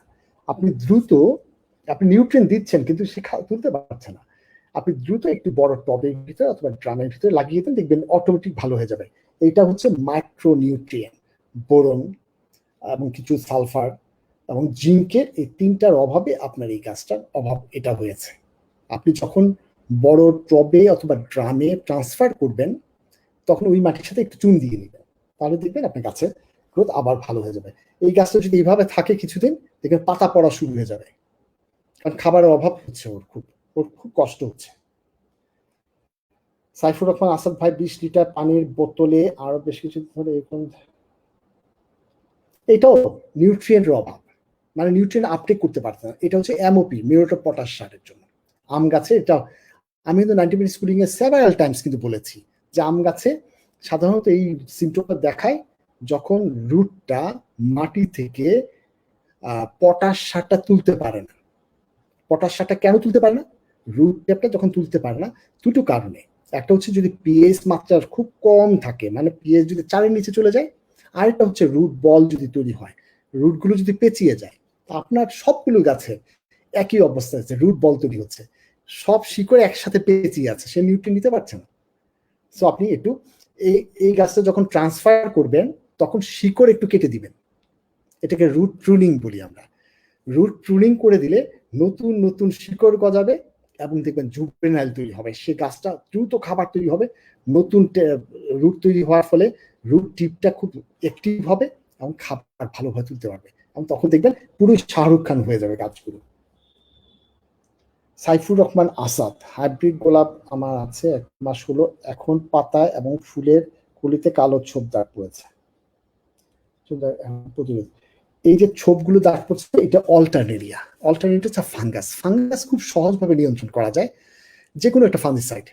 আপনি নিম তেল সাবান পানি স্প্রে করলেও চলে যাবে, সাবান পানি স্প্রে করলেও চলে যাবে, অথবা ডাইথেন M45, ইন্ডোফিল M45, এইসব ধরনের ফাঙ্গিসাইড পাওয়া যায়, টিল্ট। এগুলো যে কোনো একটা ভালোভাবে ভিজিয়ে দিবেন পাতায়। অবশ্যই মনে রাখবেন গোড়া দিয়ে, যেখানে হাইব্রিড গাছ যেহেতু জোড়া দেওয়া হয়েছে, তাই না, টি বারিং করা, সেই জায়গার নিচে দেখবেন গাছটা শক্ত, মানে স্টেমটা না কেমন যেন হার্ডি হয়ে আছে, এই জায়গাতেই ফাঙ্গাসগুলো প্রথম থাকে। আপনি পুরো গাছটাকে ধুয়ে দিতে হবে, শুধু পাতায় দিলে হবে না, পুরো গাছটাকে ভিজিয়ে ধুয়ে দিবেন। একবার দিলে হবে না, 2-3 বার। ধরেন না, একবার আজকে ধুলেন, 7 দিন পরে আবার ধুয়ে দিলেন, 7 দিন পরে আবার ধুয়ে দিলেন, তারপরে আর ধোয়া লাগবে না। একবার কন্ট্রোল যদি একবার হয়ে যায়। রেদওয়ান ভাই লিখেছেন পেয়ারা গাছে পেয়ারাগুলো মার্বেল সাইজ হয়ে ঝরে পড়ে যাচ্ছে, বড় স্প্রে করেছি কিন্তু কোনো কাজ হয়নি। পেয়ারা গাছে পেয়ারা ধরে গেল, আপনি বোরন স্প্রে করলেন, তাহলে কি ফলগুলো বাঁচবে? এর জন্য ফল, এটা কিন্তু বোরনটা আগে দিতে হয়, এর জন্য মাটি তৈরি করার জন্য, ফল আসার আগেই তাকে যত্ন করতে হবে। ফল যখন পড়া শুরু হয়ে যাবে, তাই না, বোটাটা যখন আস্তে লুজ হয়ে পড়ে যাবে, তখন কিন্তু স্প্রে করে কোনো লাভ হবে না। এখন আপনি কাজ করেন বাকি ফলগুলো বাঁচানোর জন্য, স্প্রে না করে গাছের গোড়ায় মাটিতে চিমটি করে চারপাশে মাটির সাথে মিশিয়ে দিয়ে একটু পানি দিয়ে দেন, তাহলে শিকড় দিয়ে টেনে তুলে ফেলবে, তাহলে বাকি ফলগুলো আর পড়বে না। মাটিতে দিয়ে দেন। আপনার সবগুলো গাছে একই রকম, আপনি ভালোভাবে একটু যত্ন নেন। নাহিদ সুলতানা জেনি আপনি লিখেছেন, ওয়ালাইকুম সালাম, আপনার ভিডিও লিঙ্কে মন্তব্য করতে পারছি না, আগে ভিডিওতে আপনি আমার গাছের সমস্যার সমাধান বলেছেন, অসংখ্য ধন্যবাদ স্যার আপনাকে, আল্লাহ। আপনি সুন্দর কমেন্টস করেছেন, ভিডিওতে কমেন্টস করতে পারছেন না, আমি নিজেও ওখানে ঘুরে ঘুরে দেখি না, এখানে তো কমেন্টস করতে পারছেন, এখানেই কমেন্টস করবেন, আমার মেসেঞ্জারে কমেন্টস করবেন, 90 মিনিট স্কুলিং এ, গ্রিন বাংলাদেশের যে কোনো জায়গায় লিখে দিবেন। তো আপনি আমার জন্য শুভেচ্ছা জানিয়েছেন, সুস্থ রাখার জন্য দোয়া করেছেন, সবার কাছে দোয়া যাচ্ছে। ভাই আপনার নামটা পড়তে পারছি না, আজকেও ঝামেলা পড়ছিস। সোয়াদ আল মুহিন, না মুহনি, যাইতে হোক, আমার ছাদ বাগানে ফ্রুটস এন্ড ভেজিটেবলস এর সাইজ বেশি বড় হচ্ছে না, এর জন্য কি করতে পারি? আমি জৈব সার ইউজ করেছি, জাস্ট লাস্ট 1 মান্থ ড্যাপ করেছি। আচ্ছা, আপনি আপনার উত্তরটা কিন্তু এখানে দিয়ে ফেলেছেন। আপনি কিন্তু প্রচুর পরিমাণে দেখেন ড্যাপ ইউজ করেছেন, মিউরেট অফ পটাশ ইউজ করেছেন, এবং মনে করে সুন্দর করে লিখেছেন ক্লিবায়োতে কিনেছি। ক্লিবায়োটা আপনি ফল শুরু হওয়ার সাথে সাথে অথবা তার আগে থেকে যদি স্প্রে করেন, 2 বার বা 3 বার স্প্রে করেন, তাহলে ফলগুলো বড় হবে, সেদিকে ক্লিবায়ো স্প্রে করবেন। ডোজটা ওইখানে গায়ে লেখা আছে। যদি গাছের ফল বড় করা, তারপর গাছের গ্রোথ বড় করা, 2 ml per litre, 2 ml per litre. যদি দেখেন যে রোগ বালাই কন্ট্রোল করতে যাচ্ছেন, রোগ, হ্যাঁ, যেমন কিছুক্ষণ আগে গোলাপের রোগ বললাম, আম গাছের রোগ বললাম, এগুলো কন্ট্রোল করার জন্য 4 ml per litre, 4 ml per litre. দিয়ে স্প্রে করে দিবেন, তাহলে দেখবেন খুব ভালো কাজ করে। এবং এটা মনে রাখবেন, গাছের পাতার নিচে উপরে সব জায়গায় ভিজিয়ে দিবেন, এবং মাটিতে পড়লে আরো ভালো, কারণ হচ্ছে ইফেক্টিভ মাইক্রো অর্গানিজম। ক্লিবায়োর ভালো দিকটা হচ্ছে সয়েল হেলথটাকে ভালো করে। সয়েল হেলথ ভালো করলে গাছে থেকে ভালো খাবার তুলতে পারবে এবং গাছের গ্রোথ ভালো হবে। সো ক্লিবায়ো যারা ব্যবহার করছেন তাদের মাটির স্বাস্থ্যটা কিন্তু খুব ইম্পর্টেন্ট। মাটির স্বাস্থ্য ভালো যদি থাকে, ফিউজারিয়াম নাই, ভার্টিসিলিয়াম নাই, তাহলে আপনি যদি গাছ লাগান অটোমেটিক ভালো হবে। আর এটা হচ্ছে মাইক্রো অর্গানিজম, ব্যাকটেরিয়াল গ্রোথ করতে করে উপকারী ব্যাকটেরিয়াগুলো ইফেক্টিভ মাইক্রো অর্গানিজম, যেহেতু গ্রো করে রুট জোন খুব ভালো থাকে এবং গাছের ফলের মিষ্টতা বেড়ে যায়, ফলের সাইজ বেড়ে যায়, ফুলের নাম্বার বেড়ে যায়, সবকিছু কিন্তু খুব ভালো কাজ করে। আপনি সেদিকে একটু খেয়াল রাখবেন এটা ব্যবহার করার সময়। আচ্ছা,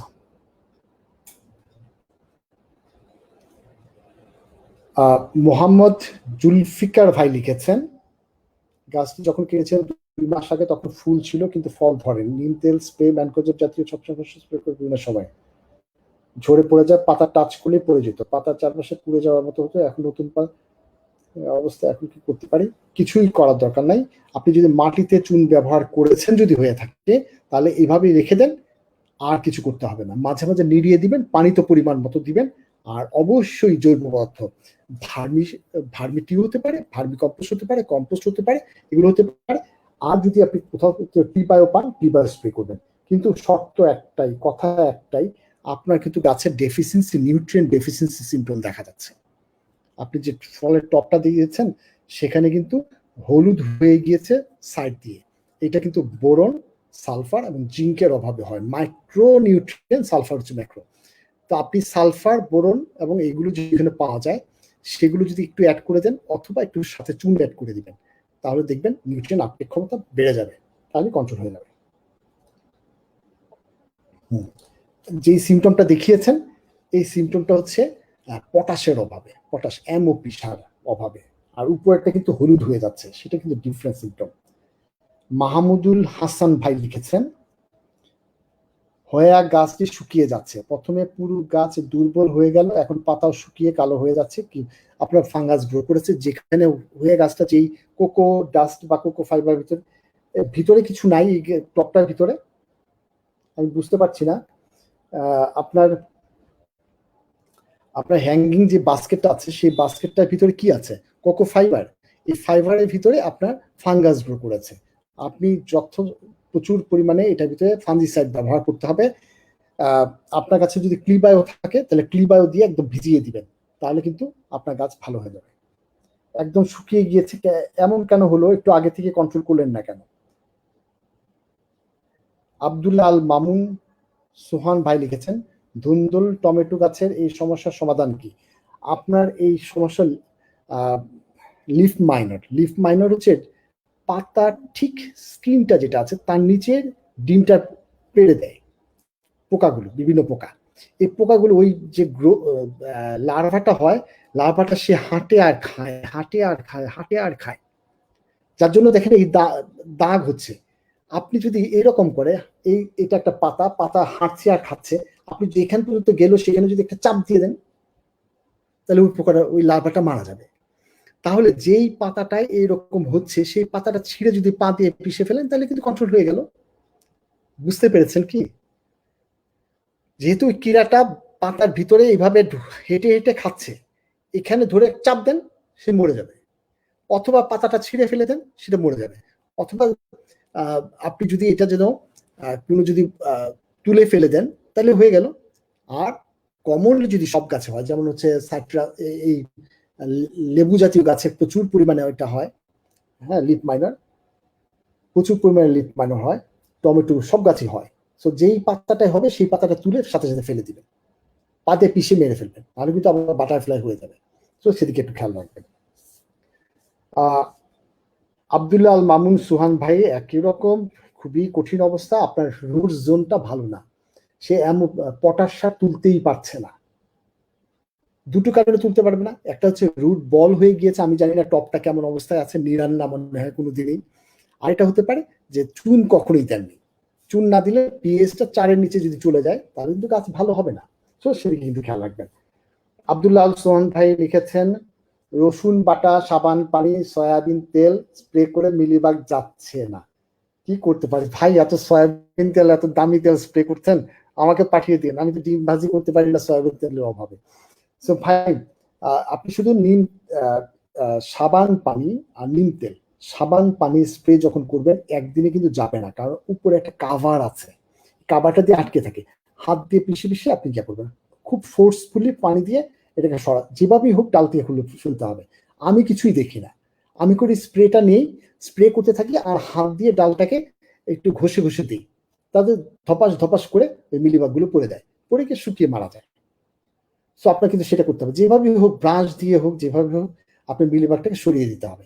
নাহলে কিন্তু ওখানে যদি একবার যদি রিপ্রোডাকশন হয়ে যায় তাহলে লক্ষ লক্ষ গাছ ছেড়ে যাবে। এখন দেখবেন বাংলাদেশে ম্যাক্সিমাম গাছে মিলিবাগে ভর্তি, শুধুমাত্র প্রাথমিক অবস্থায় আমরা শুধুমাত্র মেরে ফেলিনি দেখে এই অবস্থাটা হয়েছে। সো প্রাথমিক অবস্থায় আপনি অবশ্যই ব্রাশ দিয়ে ঘষে নিম তেল সাবান পানি স্প্রে করে দিবেন, যদি বেশি হয়ে যায় তাহলে ইনসেক্টিসাইড স্প্রে করতে পারেন। দিলরুবা দিল আপনি লিখেছেন, আমার বোম্বে মরিচ গাছটি বাহ হলুদ হয়ে যাচ্ছে, আমি তো মনে করছি এটা, আমি তো মনে করছি আপনার মরিচ ধরেছে, এটা গাছের পাতা এমন কেন হলো? আমি কি করব যদি একটু বলতেন। আসলে আমার কাছে মনে হচ্ছে আপনি এই মরিচ গাছটা অবশ্যই ছোট একটা পটের ভিতরে লাগিয়েছেন, বড় টবে না, কারণ সে কোনো খাবারই পাচ্ছে না। এই হলুদ হয়ে যাওয়া যে সিমটমটা আছে, রুট দিয়ে খাবার তুলতে পারছে না। সো আপনি কিন্তু অবশ্যই রুট দিয়ে খাবার তোলার জন্য ব্যবস্থা করে দিতে হবে, মাটিগুলো নিড়িয়ে চুন দিয়ে দিতে হবে, এবং আপনার প্রচুর পরিমাণে জৈব সার। আপনি যদি পারেন ভার্মি কম্পোস্ট সারা রাত ভিজিয়ে রাখেন, এক রাত ভিজিয়ে রাখেন, তারপর গুলে গুলে যাবে, এই পুরোটা ভার্মি কম্পোস্ট আবার ছেঁকে নেবেন না কিন্তু, পুরোটা আবার গাছের মাটির সাথে গোড়ায়, মাটির সাথে মাটিতে গোড়া গাছের গোড়ায় দিয়ে দেন, দেখবেন গাছ আবার সুন্দর হয়ে গিয়েছে। তো এগুলো প্রশ্ন ছিল। এখন আমরা একটা জিনিস দেখি, যদি এখানে আবার প্যাস লেগে যাবে। মনি এটা একটু বের করে দাও তো, আমি ওইগুলো পড়তে থাকি, পরে তুমি বের করে দিও, আমি এটা প্রথম থেকে পড়ে আসি। আচ্ছা, আর গ্রিন বাংলাদেশের পেজে আবার কেউ কেউ লিখেছেন, যেমন নাসরিন আক্তার আপু লিখেছেন, আমার ছাদ বাগানে সবজি হলেই পোকা খেয়ে ফেলে, বিশেষ করে করল্লা। ভালোই তো, পোকা খাক। করল্লা হলেই, করলা যখন একটু করলা গন্ধ হয় তখনই কিন্তু এই ফ্রুট ফ্লাই এসে অভিপ্রেত ডিম পারে, তাহলে আপনার করলাতে একটা তো ফল হবে না, দেখবেন যেটাই ফুটবে ভিতরে হলুদ, লালচে হলুদ হয়ে পচে গিয়েছে। সো পোকা কন্ট্রোল করতে হবে, পোকা কন্ট্রোল করার জন্য আপনাকে অবশ্যই অবশ্যই এখানে আপনি ইয়েলো স্ট্রিকি ট্যাপ, তারপর লাইট ট্র্যাপ, ফেরোমন ট্র্যাপ এগুলো ব্যবহার করতে হবে। যদি সম্ভব না হয়, ইয়েলো স্টিকি ট্যাপ তো সব দোকানে পাওয়া যায়, সেগুলো ব্যবহার করতে পারেন, অথবা নিজে বানিয়ে নেবেন। এরকম একটা হলুদ কাগজ নিলেন, এটার ভিতরে যে কোনো একটা গ্লু লাগিয়ে নেন, তাহলে দেখবেন লাগিয়ে গাছটার সাথে ঝুলিয়ে রাখেন, তাহলে দেখবেন সবগুলো গাছ সবগুলো ইয়ে পোকা আটকে যাবে। আর যদি তাও সম্ভব না হয়, আপনার সহজ বুদ্ধি নিম তেল স্প্রে করে দেয়া, সহজ বুদ্ধি। আমার যে বাগানে আছে, আমি 5 দিন পর 7 দিন পর পর বিকালবেলায় আমি একটা স্প্রেয়ার কিনেছি, কি করব কাজ নাই, তো স্প্রেয়ারে ওই বালতির ভিতরে নিম তেল মিশাই কয়েক ফোঁটা সাবান পানিতে ঘুলে নিয়ে স্প্রে করতে থাকি, এটাই শুধু কাজ। আমার গাছে করলা প্রচুর সুন্দর হয়েছে, উঠছে, খুব ভালো হয়েছে। সো আপনি কিন্তু ওভাবে নিম তেল স্প্রে করতে পারেন। আর যদি সম্ভব তাও সম্ভব না হয়, তাহলে একটা মশারি দিয়ে গাছটাকে ফল হওয়ার পর ঢেকে রাখেন, তাহলেও কিন্তু ওইটাতে আর পোকা কামড় দিবে না। পোকাকে কন্ট্রোল করতে হবে যেভাবে খুশি। আপনি ফেরোমন ট্র্যাপ, লাইট ট্র্যাপ দিয়ে ব্যবহার করতে পারেন, ইয়েলো স্টিকি ট্যাপ ব্যবহার করতে পারেন, নিম তেল সাবান পানি দিয়ে করতে পারেন, অথবা গাছটাকে ঢেকে রাখবেন যেভাবে খুশি। রূপা আহসান লিখেছেন, আমার কদবেল গাছে আর মিষ্টি বেল গাছ, দুটো গাছই আছে, কদবেল আছে, মিষ্টি গাছ আছে, প্রচুর ফুল এসে ঝরে যায়, মাটিতে সময় মতো সবকিছু দেই, পানিও ঠিক মতো দিই, মানে সবকিছু পারফেক্টলি করার পরে ফল পড়ে যায়। তাহলে আমি কি ধরে নিতে পারি বোরনের অভাব হয়েছে আপনার গাছের, নিউট্রিয়েন্টের ইমব্যালেন্স নিউট্রিয়েন্ট? তাহলে আপনি গাছগুলোকে পুরো গাছের টবে যদি থাকে অথবা মাটিতে থাকে, সবগুলো মাটিগুলো নিড়িয়ে নেবেন, নিড়িয়ে চুন দিবেন, সালফার দিবেন, বোরন দিবেন, জিঙ্ক দিবেন, তাহলে আর ফল পড়বে না। আর সাথে তো অর্গানিক ম্যাটার আপনি দিচ্ছেনই, তো খুব ভালো কথা। মোর্শেদা খাতুন আপু লিখেছেন, ওয়ালাইকুম সালাম, আমার বড় একটা বেডে নেমাটোড আক্রমণ করেছে, বড়ই বিপদে আছি, কি করে এর প্রতি পরিত্রাণ পাবো? নেমাটোড বাংলাদেশের সবগুলো জমিতে বা সব মাটিতে নেমাটোডে ভর্তি। নেমাটোড হলে আপনার গাছের পাতাগুলো এইভাবে কুকড়ে যাবে, দেখবেন লিকলিকা হয়ে যাচ্ছে, মরে যাচ্ছে, উইক হয়ে যাচ্ছে, গাছের গ্রোথ ভালো হচ্ছে না, ফল মানে নিউট্রিয়েন্ট সে ধরে রাখতে পারছে না। তাহলে নেমাটোড কন্ট্রোল করা কিন্তু চ্যালেঞ্জ আপনার জন্য। বাট নেমাটোড কন্ট্রোল করা কিন্তু খুব সহজ। কেমন? আপনার যখন টবে মাটি তৈরি করেন অথবা যে মাটি তৈরি করেন, আপনি খেয়াল করেছেন কৃষকরা জমি যখন চাষ দেয় সূর্যের দিকে খোলা রেখে দেয়, আর দেখবেন সমানে পোকা পাখি পিছনে ঘুরে ওই যে চাষ দেয় তার পিছনে ঘুরতে থাকে। সেই ছবিগুলো এখন আর দেখা যায় না, তাই না? সো আমরা শহরে দেখি না, দেখবেন পোকাগুলো খাচ্ছে। এইভাবে খুলে রাখার ফলে পোকা কন্ট্রোল হচ্ছে, পোকা পাখি দিয়ে খেয়ে ফেলছে, আর রোদের আলোতে নেমাটোড গুলো মারা যাচ্ছে। কৃমি, একদম ছোট ছোট মাইক্রোস্কোপিক কৃমি। সো আপনি ছাদ বাগানে যখন মাটি তৈরি করেন তখন কেন আপনি আপনার মাটিগুলো পলিথিন দিয়ে ঢেকে রোদের 1 দিন 2 দিন রেখে দেন না কেন? অথবা পলিথিন দিয়ে, বৃষ্টি না আসে পলিথিন দিয়ে ঢাকা দরকার নেই, এভাবে রোদে যদি রেখে দেন তাহলে সবগুলো নেমাটোড মরে যাবে। মাটি তৈরি করার সময় যদি চুন দেন, আমি কিন্তু একবারের জন্য নেমাটোডের জন্য আমি ফুরাডান বা কার্বোফুরানের কথা বলিনি। কারণ হচ্ছে ফুরাডান এবং কার্বোফুরান আমাদের রেসিডুয়াল ইফেক্ট 21 দিন। সো আমাদের ক্রপসের মাঝে মাঝে আমাদের রেসিডুয়াল ইফেক্টের কারণে হার্মফুল ইফেক্ট আমাদের শরীরে ঢুকে যেতে পারে। আপনি শুধুমাত্র ওপেন করে রেখে দিতে পারেন। মাটিতে, টবে যখন মাটি ভরবেন তখন এই মাটির সাথে একটু যদি নিম খৈল মিশিয়ে নেন তাহলে নেমাটোড মারা যাবে। নিম খৈল সহ্য করতে পারেন না ওরা মাটিতে। তাহলে দুটো, একটা রৌদ্র, 2 নম্বর হচ্ছে নিম খৈল। আরেকটা ভালো দিক আছে, আপনার জমিতে যদি দেখেন এইরকম গাঁদা ফুলের চারা কয়েকটা কিনে নিয়ে আসেন, গাঁদা ফুল, মেরিগোল্ড, গাঁদা ফুলের এনে চারাগুলো লাগিয়ে রাখেন এবং 1 মাস বা 2 মাস পরে এই চারাগুলো তুলে ফেলে দিবেন, দেখবেন শিকড়ের সাথে সমস্ত নেমাটোডগুলো চলে আসছে।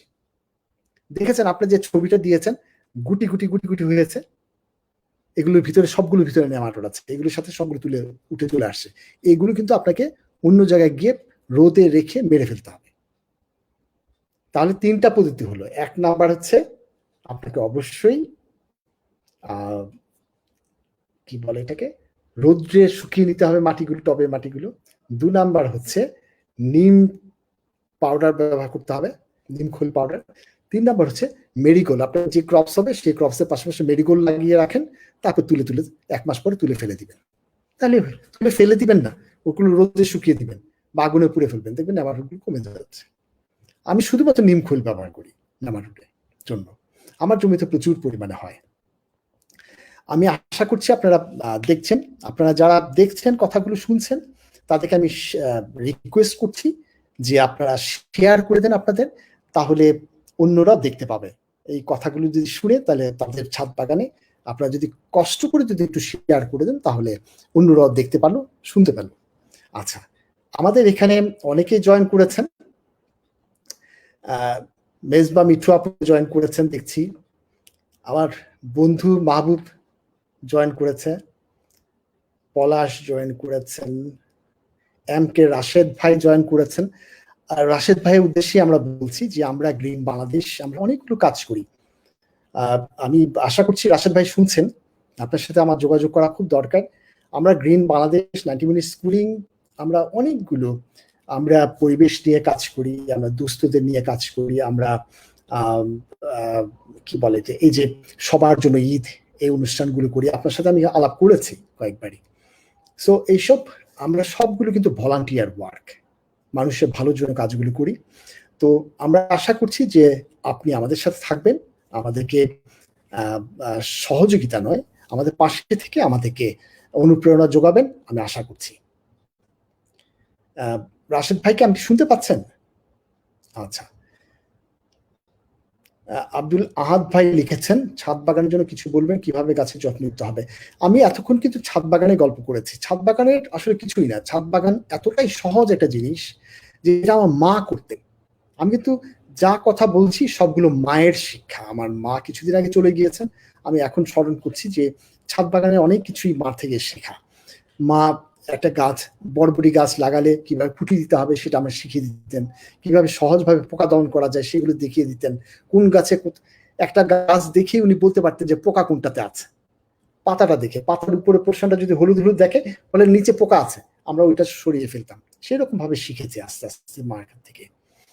তো হাবিবারা মেরি আপু জয়েন করেছেন। মেরি আপু কিন্তু অনেক সুন্দর সুন্দর পোস্ট দিয়ে যাচ্ছেন আমাদের জন্য, যে আমাদের সবার জন্য ঈদের জন্য। আমি মেরি আপুর পোস্টটা পরে আমি একটা কথা বলবো। আজিম ভাই, অনেকদিন হলো দেখা হয় না আপনার সাথে।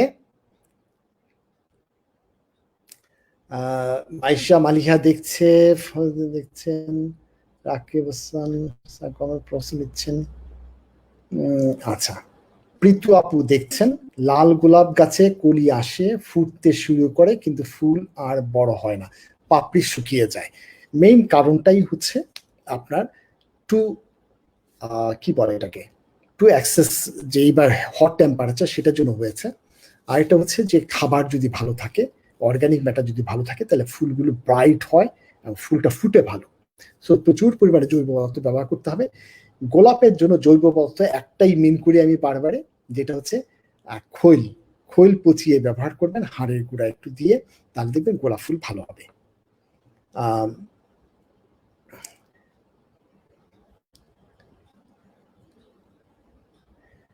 সুমন্ত বড়াই মোনা, অরিগানো প্ল্যান্ট কোথায় পাবো? অরিগানো প্ল্যান্ট আমার কাছেই পাবেন, করোনা শেষ হোক, আমার কাছে শত শত গাছ এগুলো আছে, ডাল লাগালি হয়ে যায়। সাদিয়া সুলতান আপু দেখছেন, আমার জামরুল গাছের কলিগুলো ঝরে পড়ছে, প্রতিকার কি? আপা, আসলে হচ্ছে জামরুল গাছের এবছর সবার গাছেই কিন্তু অনেক ঝরে পড়েছে। এটার একটাই কারণ, যেটা হচ্ছে প্রচুর রৌদ্র ছিল এই বছর। তো যাদেরটা একটু সেরে ছিল সেই গাছগুলো, আমারই গাছ ছাদে এক পোর্শনে অনেকগুলো ফল আসছে, আরেকটা গাছে একদম ফল রাখতে পারিনি, সবগুলো ঝরে পড়েছে। আসলে যেখানে খুব রৌদ্র ছিল সেখানে। আর পানি দেওয়াটা খুব খেয়াল রাখতে হবে, যে যখন ফুলটা আসে সেই অবস্থায় সকাল বিকাল দুইবার যারা পানি দিয়েছে অথবা পানি গোড়ায় ছিল, মানে ময়েশ্চার ধরে রেখেছিল, সেই সব গাছগুলো ভালো হয়েছে। এছাড়া এটার সলিউশন নাই। তবে পানি ধরে রাখার জন্য আগামী বছর যদি একই রকম গরম ওই সময়টায় পড়ে, তখন আমরা যেটা করি, জৈব পদার্থ দিয়ে একটা মাছ তৈরি করে দিই, উপরে পোর্শনে গোবর বা ভার্মি কম্পোস্ট দিয়ে একটা স্তর তৈরি করে দিই, তাহলে কিন্তু গাছের পানির ধারণ ক্ষমতা বেড়ে যায় এবং গাছগুলো ভালো থাকে। ছোট হয়ে যাচ্ছে কারণ প্রতিকার। কামরুল হাসান শাকিল ভাই, আপনার এই গাছের ছোট হয়ে যাওয়া হচ্ছে নিউট্রিয়েন্ট ম্যানেজমেন্ট। হ্যাঁ, আর হচ্ছে নেমাটোড, এই দুটো কারণে। নেমাটোড কন্ট্রোল করতে হবে কি দিয়ে, এতক্ষণ বলেছি কিন্তু নেমাটোড কিভাবে কন্ট্রোল করতে হয়, আর প্রচুর জৈব পদার্থ ব্যবহার করেন, তাহলে আপনার গাছের চেহারা চেঞ্জ হয়ে যাবে। সাইদুর রহমান ভাই লিখেছেন, 12 মাসি আম গাছে আছে, আম আছে, আম মটর দানা মুকুল আছে, কিভাবে কীটনাশক। ও, আমের ক্ষেত্রে গল্প কিন্তু একটু ভিন্ন। আমের ক্ষেত্রে গল্প ভিন্ন মানে হচ্ছে, আম যখন ছোট থাকে তখনই কিন্তু ফ্রুট ফ্লাই এসে ডিম পাড়ে। সো আপনাকে প্রথম থেকে বেশ সময়টা ধরে আপনাকে কিন্তু বারবার কিন্তু ইনসেকটিসাইড স্প্রে করতে হবে। আমের ক্ষেত্রে কিন্তু একটু অন্যরকম। আর যদি ইনসেকটিসাইড স্প্রে না করেন, তাহলে অবশ্যই মশারি দিয়ে ঢেকে দিতে হবে, সাবান পানি দিয়ে ধুয়ে দিতে হবে মাঝে মাঝে। সো আমের ক্ষেত্রে এই আম যখন মার্বেল সাইজে হয়ে গিয়েছে তখন থেকে পোকা আসবে। তো আপনাকে নেট দিয়ে ঢেকে, আমার একটা আম গাছে প্রায় 20-25টা আম ধরেছে, মিয়াজাকি আম, সেটার আমি করেছি কি, মশারি দিয়ে নেট দিয়ে পুরো গাছটাকে বেঁধে দিয়েছি। কি সুন্দর বড় হচ্ছে, আপনাকে পরে ছবি দেখাবো, খাওয়াতে পারবো না। হ্যাঁ, কারণ আমাদের ইউনিভার্সিটির যেই শিক্ষকরা আসে দেখে দেখে বলে একটা আম আমার চাই, এই কালার্ড আম আমার একটা চাই। তো আমরা ভাগাভাগি করে, আমার হয়তো 8টা পড়বে, 8টি যদি আমার ভাগ্যে পড়ে তাহলে আপনাকে আমি একটু হলেও খাওয়াবো। যাই হোক, যত্ন করতে হলে পোকা কন্ট্রোল করতে হবে।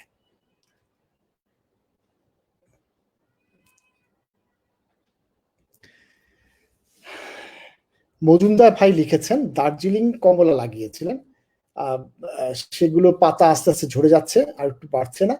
এটা হচ্ছে খুব স্ট্রেস পেয়েছে। আপনার এই সময়টায় সব গাছে স্ট্রেস পেয়েছে, পানির অভাব, হাই টেম্পারেচার। আমি আশা করছি একটু যত্ন নেন গাছে, নিড়িয়ে দিয়ে অর্গানিক ম্যাটার দিয়ে দেন, ইনশাআল্লাহ এই বৃষ্টির কালটা আসলেই আবার দেবেন, গাছের চেহারা সুন্দর হয়ে যাবে। খেয়াল রাখবেন পাতায় যেন লিফ মাইনার অথবা অন্য কোনো পোকা আক্রমণ না করে, পরিষ্কার পরিচ্ছন্ন থাকে। মরা ডালপালা কেটে দিবেন, কেটে দিয়ে ফাঙ্গিসাইড অথবা নিম তেল সাবান পানিতে ধুয়ে দিবেন বারবারে। শামিমা খন্দকার আপু রাজশাহী থেকে লিখেছেন, লেবু ও মালটা গাছের ফলন বেশি হওয়ার উপায় কি? সবার গাছে থোকায় থোকায় লেবু ধরে, আমার গাছে একটা দুইটা লেবু ধরে। একটা দুইটা লেবুই যথেষ্ট। আপনার গাছে লেবু ধরবে, আপনি যে সুন্দর করে বাগান করেন, আপনার যত্ন আমি দেখেছি, আপনি অনেক যত্ন করে এত বড় বাগান আপনার। আমরা আশা করছি যে দুটো করে লেবুই যথেষ্ট আপনার। তবে যদি এই রৌদ্রটার কারণে এই বছর লেবু এবং মালটার একটু ফলনটা ক্ষতি হবে, বৃষ্টি শুরু হয়ে গেলে দেখবেন আর পড়বে না, আশা করছি ভালো হবে। আর নাম্বার বাড়ানোর জন্য ক্লিবায়োর কোনো বিকল্প নাই। ক্লিবায়ো আপনার নাম্বার, ফুলের নাম্বার বাড়ায়, ফলের নাম্বার বাড়ায়, সাইজ সুন্দর করে, ক্লিবায়োর কোনো বিকল্প নাই। Arif Siddiqui for my friend, আচ্ছা, from my friend Arif Siddiqui, nice to see you. Okay, Shahin Imam ভাই, ভাই কেমন আছেন? আসসালামু আলাইকুম। সালাম। আব্দুল আহাদ, কোথায় পাবো? আমি কিছুক্ষণ আগে বলেছি যে ক্লিবায়ো এখন লোকাল মার্কেটেও পাওয়া যায়। আপনারা যারা ঢাকায় অবস্থান করছেন তারা দেখবেন যে শেরেবাংলা কৃষি বিশ্ববিদ্যালয়ের পাশেই হচ্ছে প্ল্যানিং কমিশন, চীন বাংলাদেশ ফ্রেন্ডশিপ অথবা বাণিজ্য মেলা মাঠে এই পাশে হচ্ছে প্ল্যানিং কমিশনের পাশেই, রাস্তার পাশে দেখবেন অনেকগুলো নার্সারি রয়েছে। ওখানে গ্রিন হাব,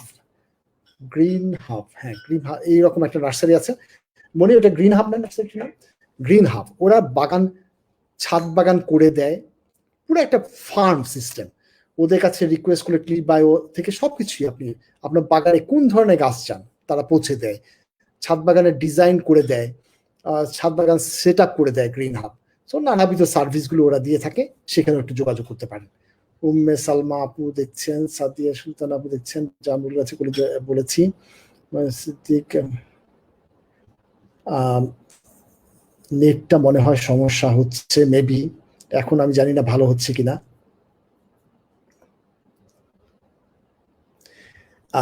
আমি নিজেও জানি না আমের ব্যাগ কোথায় পাওয়া যায়। বিকল্প হিসেবে আপনি কিন্তু ওই যে পুরো গাছকে নেট দিয়ে ঢেকে ফেলা, এটা কিন্তু ইউজ করতে পারেন।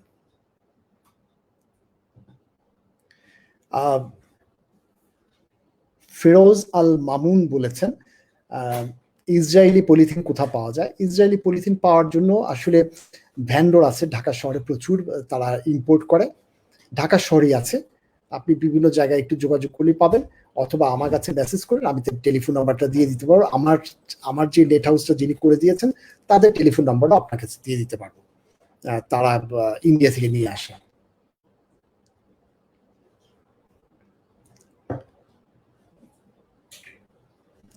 আচ্ছা, যাই হোক, অনেকে গল্পই আমরা বলে ফেলেছি। সো আমরা, আপনারা বোর ফিল করছেন না তো? আপনাদের কাছে রিকোয়েস্ট থাকলো আপনারা আপনাদের ইনবক্সে এই ইয়েটা লাইভটা শেয়ার করে দিবেন, তাহলে অন্যরা দেখতে পেলো, এটা ভালো হবে। আপনাদের ছাদ বাগানের ফসলগুলো অবশ্যই ভালো আছে বলে আমার ধারণা। আপনাদের জন্য এখন আমার কিছু রিকোয়েস্ট আছে। রিকোয়েস্ট হচ্ছে যে করোনাকালীন সময়ে অনেকে চাকরি নেই, আপনারা দেখেছেন অনেক রিক্সাওয়ালারা ঘরবন্দি হয়ে আছে, অথবা অনেকেই অনেক বিপর্যয় হয়েছে। আসলে বাংলাদেশের মানুষের কি সমস্যায় আছে সেগুলো সবকিছু মুখ ফুটে বলাও যাচ্ছে না। তো আমরা প্রতি বছর এই যে দুস্থ মানুষগুলো আছে তাদের তাদের সাথে তাদেরকে ঈদ করার জন্য আমরা বিভিন্নভাবে সহযোগিতা করে থাকি। মানে আমরা করে থাকি মানে বোঝানোর চেষ্টা করছি, আমরা গ্রিন বাংলাদেশ, আপনারা সবাই মিলে আমরা করে থাকি, সবাই মিলে করি। আমরা গত কয়েক বছর ধরেই করতাম হচ্ছে যে একটা প্যাকেট দিতাম যেটার ভিতরে চাল, ডাল, সেমাই, চিনি, দুধ, এইরকম যা কিছু লাগে, তেল, এগুলো সবগুলো লাগে, সবগুলো আমরা একটা প্যাকেট দিতাম এবং সাথে কিছু টাকা দিতাম যেন মাংস কিনে খেতে পারে। এবং বয়স্ক মানুষের শাড়ি, মহিলাদের জন্য শাড়ি, পুরুষদের জন্য লুঙ্গি, এইভাবে আমরা দিতাম। এগুলো আমরা দীর্ঘদিন ধরে আমরা প্ল্যান করে করে গ্রিন বাংলাদেশ সবার সাথে মিলেমিশে আলাপ করে কিভাবে হেল্প করা যায় সেই রকম ভাবে করেছিলাম। যখন করোনা শুরু হয়ে গেল তখন আমরা এগুলো অনেকটাই করতে পারিনি। আমরা পারিনি কারণ হচ্ছে যে আমরা সেভাবে টাকা ম্যানেজও করতে পারিনি। আমরা সর্বমোট টাকা হয়েছিল 1,68,000 বা 65,000, 68,000 মনে হয়। আমরা তখন গরিব দুঃখী এভাবে সিলেকশন করে 168 জনকে আমরা টাকা দিয়ে দিই 1,000 টাকা করে, এবং ডিস্টেন্সিং মেনটেন করে করোনা যে রুলস গুলো ছিল সেগুলো মেনটেন করে আমরা দুস্থদের হাতে তুলে দিই। এবছর আমরা প্ল্যান করেছি, আপনাদের সাথে শেয়ার করছি। এখন আপনাদের সাজেশন অবশ্যই। মেরিয়াপা কিছুদিন পর পর পোস্ট দিচ্ছেন যে কিভাবে আমরা দুস্থদের পাশে থাকতে পারি, কিভাবে সহযোগিতার হাত বাড়ানো যেতে পারে। আমরা যারা দেখেছেন এই আজকে লাইভ আমার কথাগুলো, তারা অবশ্যই ওই মেরিয়াপা পোস্টটা একটু দেখে নেবেন। ওখানে একটা বিকাশ নাম্বার দেওয়া আছে। আপনাদের সাহায্যের হাত যদি বাড়িয়ে দেন তাহলে আমরা গ্রিন বাংলাদেশ এই দুস্থদের সবার জন্য ঈদ নামে দুস্থদের পাশে আমরা দাঁড়াতে পারবো। আসলে হচ্ছে কি যে আমাদের ছোট ছোট দান বড় কাজ করা যায়। সো আমরা এর জন্য সবার কাছে বারবারই বলছি আপনাদের হেল্প চাই। আপনারা আশা করছি যে কষ্ট করে হলেও আপনাদের হাত বাড়াবেন। ওখানে মেরিয়াপা সুন্দরভাবে লিখে দিয়েছেন কিভাবে কি করতে হবে সেগুলো। আপনাদের সাজেশনও আমরা চাই যে কিভাবে কোথায় কেমন করে আমরা বিভিন্ন সময় ভালো কাজগুলো করতে পারি, সেগুলো আপনাদের সবার কাছে আবেদন রইল। আরেকটা বোর না ফিল করে আরেকটা কথা বলি। বোর ফিল করছে না তো? আমি ব্যক্তিগতভাবে আমি বাংলাদেশে ফিরে আসছিলাম জাপান থেকে, বাংলাদেশে কিছু ভলান্টিয়ার কাজ করার জন্য। আসলে তখন থেকে আমাদের সাথে যোগাযোগ ছিল এশিয়ান কিডস নামে একটা সোসাইটির সাথে। আমরা ওখানে কাজ করতাম।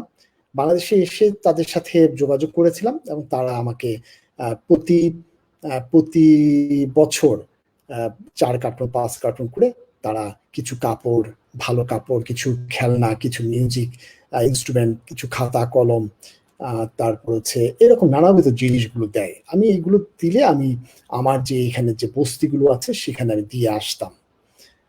এই বছরও কয়েকটা কার্টুন পেয়েছি, আমরা দিয়েছি অলরেডি। আমরা চুপি সারে দিচ্ছি, তাদের পাশে থাকছি এবং তাদেরকে কখনোই ফেস করতে দিচ্ছি না করোনাকালীন কারণে। সো সেই রকম কাজগুলো আমি করছি। আর আমরা গ্রিন বাংলাদেশ কিন্তু পুরোটাই এই সবগুলো কাজের সাথে গ্রিন বাংলাদেশ সহ আমরা সবাই ঐকান্তিকভাবে চেষ্টা করছি দুস্থদের সাথে থাকার জন্য। এরকম আরেকটা প্রোগ্রাম আমরা গ্রিন বাংলাদেশের পক্ষ থেকে করতাম, সেটার জন্য আপনাদের কাছে রিকোয়েস্ট। সেটা হলো আমরা একটা প্রোগ্রাম করি 2 টাকা স্বপ্ন পূরণ। 2 টাকা স্বপ্ন পূরণ মানে হচ্ছে এই আইডিয়াটা হচ্ছে জাপানের এইরকম যে বাসায় পড়ে থাকা, ধরা যাক আমি একটা টি শার্ট কিনেছিলাম, সে টি শার্টটা কোনো কারণে পরা হয়নি, অথবা আমার বাসায় 6টা চায়ের কাপ ছিল যেটা কখনো প্যাকেটে খোলা হয়নি, অথবা একটা খেলনা ছিল, খেলনাটা খুলে 1-2বার খেলেছে কিন্তু সন্তান বড় হয়ে গিয়েছে। সেই রকম অনেক কিছু থাকে। যেমন আমার বিয়ের সময় যে আমি কাছে জিনিসপত্র পেয়েছিলাম সেগুলো কখনো খোলাই হয়নি, কারণ আমি সার্ভিস করে দেখে বিভিন্ন জায়গায় ঘুরে বেরিয়েছি, ওগুলো খোলা হয়নি। তো সেই সব জিনিসগুলো যেগুলো খোলা হয়নি কখনো, অথবা ভালো কন্ডিশনে আছে, যেগুলো ফ্রি সাইজ, মানে হচ্ছে খেলনা কোনো সাইজের দরকার নাই, খাতা কলম সাইজের কলম দরকার নাই, একটা ফ্রাই প্যান, 6টা কাপ 6টা গ্লাস দরকার নাই, থালা বাটি মাইক্রো ওভেন কোনো দরকার নেই, কিন্তু দরকার হচ্ছে যেমন হচ্ছে একটা ফুল প্যান্ট, তাহলে কিন্তু সাইজের ব্যাপার আছে। আমরা এইটাতে ঝামেলাতে যেতে চাচ্ছি না। যেমন শাড়ি কোনো সাইজের ব্যাপার নেই। এরকম ভাবে যেগুলো আপনার কাছে মনে হয় যে এটা যে কেউ তাকে ব্যবহার করতে পারে, এইরকম জিনিসগুলো যেগুলো ভালো কন্ডিশনে আছে সেগুলো যদি আমাদের কাছে পৌঁছে দেন, আমরা একটা ইভেন্ট করে আমরা এটা দুস্থদের মাঝে তুলে দিই। বিনা পয়সায় দিই না কিন্তু, প্রতিটা জিনিস আপনার যে 40,000 টাকা দামের শাড়িটা আমরা বিক্রি করি কিন্তু 2 টাকা দিয়ে বিক্রি করি, 2 টাকা দিয়ে ওদের হাতে তুলে দিই। এইভাবে কিন্তু গত কয়েকবার করেছি আমরা গ্রিন বাংলাদেশের পক্ষ থেকে। সো আমরা কিন্তু অনেক বিক্রি করে 2 টাকা করে ধরেন 500টা জিনিস বিক্রি করেছি বা 1000টা জিনিস বিক্রি করেছি। যেমন হচ্ছে একটা বাচ্চা একটা এরোপ্লেন আছে, চাবি দিলে উড়ে, এটা আমরা 2 টাকা বিক্রি করেছি। বিক্রি করার পরে ওর বাচ্চাটার যে আনন্দ আমি দেখেছি কল্পনা করা যায় না। যাই হোক, আমারও শখ ছিল ছোটবেলা যে একটা এরকম চাবি দেয়া খেলনা। আমি ওই বাচ্চাটা যখন খেলছিল তখন আমি তাকিয়েছিলাম। তো যাই হোক, আমারও শখ ছিল, আমি কিনতে পারিনি কারণ বাবা কিনে দেননি, কারণ অনেক দামের জিনিসটা। এটা আমরা 2 টাকা বিক্রি করেছি। মনে করছেন কি 2 টাকাটা আমরা গ্রিন বাংলাদেশে রেখে দিয়েছি? না, এই 2 টাকা আবার ওদেরকে, যারা আসে তাদেরকে পানি, বিস্কিট, চকলেট, এই যে গরমের মাঝে আসে তাদেরকে কিনে আমরা গিফট করেছি। মানে হচ্ছে আমরা গিফট করলাম 2 টাকা জিনিস, ওরা কিন্তু কিনে নিল একটা জিনিস 2 টাকা দিয়ে, কিনে নিয়ে প্রাউড ফিল করে। আর একটা মহিলার গল্প বলি, আমাদের একটা মহিলা এসে সকাল থেকে গ্রিলে ধরে দাঁড়িয়েছিল। আমি বললাম যে কি ব্যাপার, আমরা তখন ভিতরে প্যান্ডেল করে ওই জিনিসগুলো সাজাচ্ছিলাম। বলে যে আমার ওই শাড়িটা আমার দরকার, আমি এর জন্য এখান থেকে নড়বো না। ফার্স্ট সে আমার হাতে 2 টাকা দিয়ে শাড়িটা নিয়ে যে কি চিৎকার করে বললো যে আমার খুব ভালো। আমি তখন ওকে আটকালাম, ওকে বললাম যে কেমন লাগছে শাড়িটা নেওয়াতে? বলে আমার জীবনের স্বপ্ন ছিল এরকম একটা সুন্দর শাড়ি। তার কাছে আপনার ফেলে দেওয়া যে জিনিসটা ছিল তার কাছে স্বপ্ন, আপনার ফেলে দেওয়া যে হেলিকপ্টারটা ছিল আমার কাছে স্বপ্ন। সো চলেন আমরা আপনার ঘরে যে ফেলে দেওয়া জিনিসগুলো আছে সেগুলো কাজে লাগাই, মানুষের অন্তত কিছু দিনের জন্য ভালো রাখি। আপনার এই ফেলে দেওয়া জিনিসগুলো যেগুলো ঘরে পড়ে আছে, এই জিনিসগুলো আমাদের কাছে যদি পৌঁছে দেন, আমরা 2 টাকার বিনিময়ে তাদের কাছে, দুস্থদের কাছে পৌঁছে দিব। সেটার নাম হচ্ছে 2 টাকার স্বপ্ন পূরণ।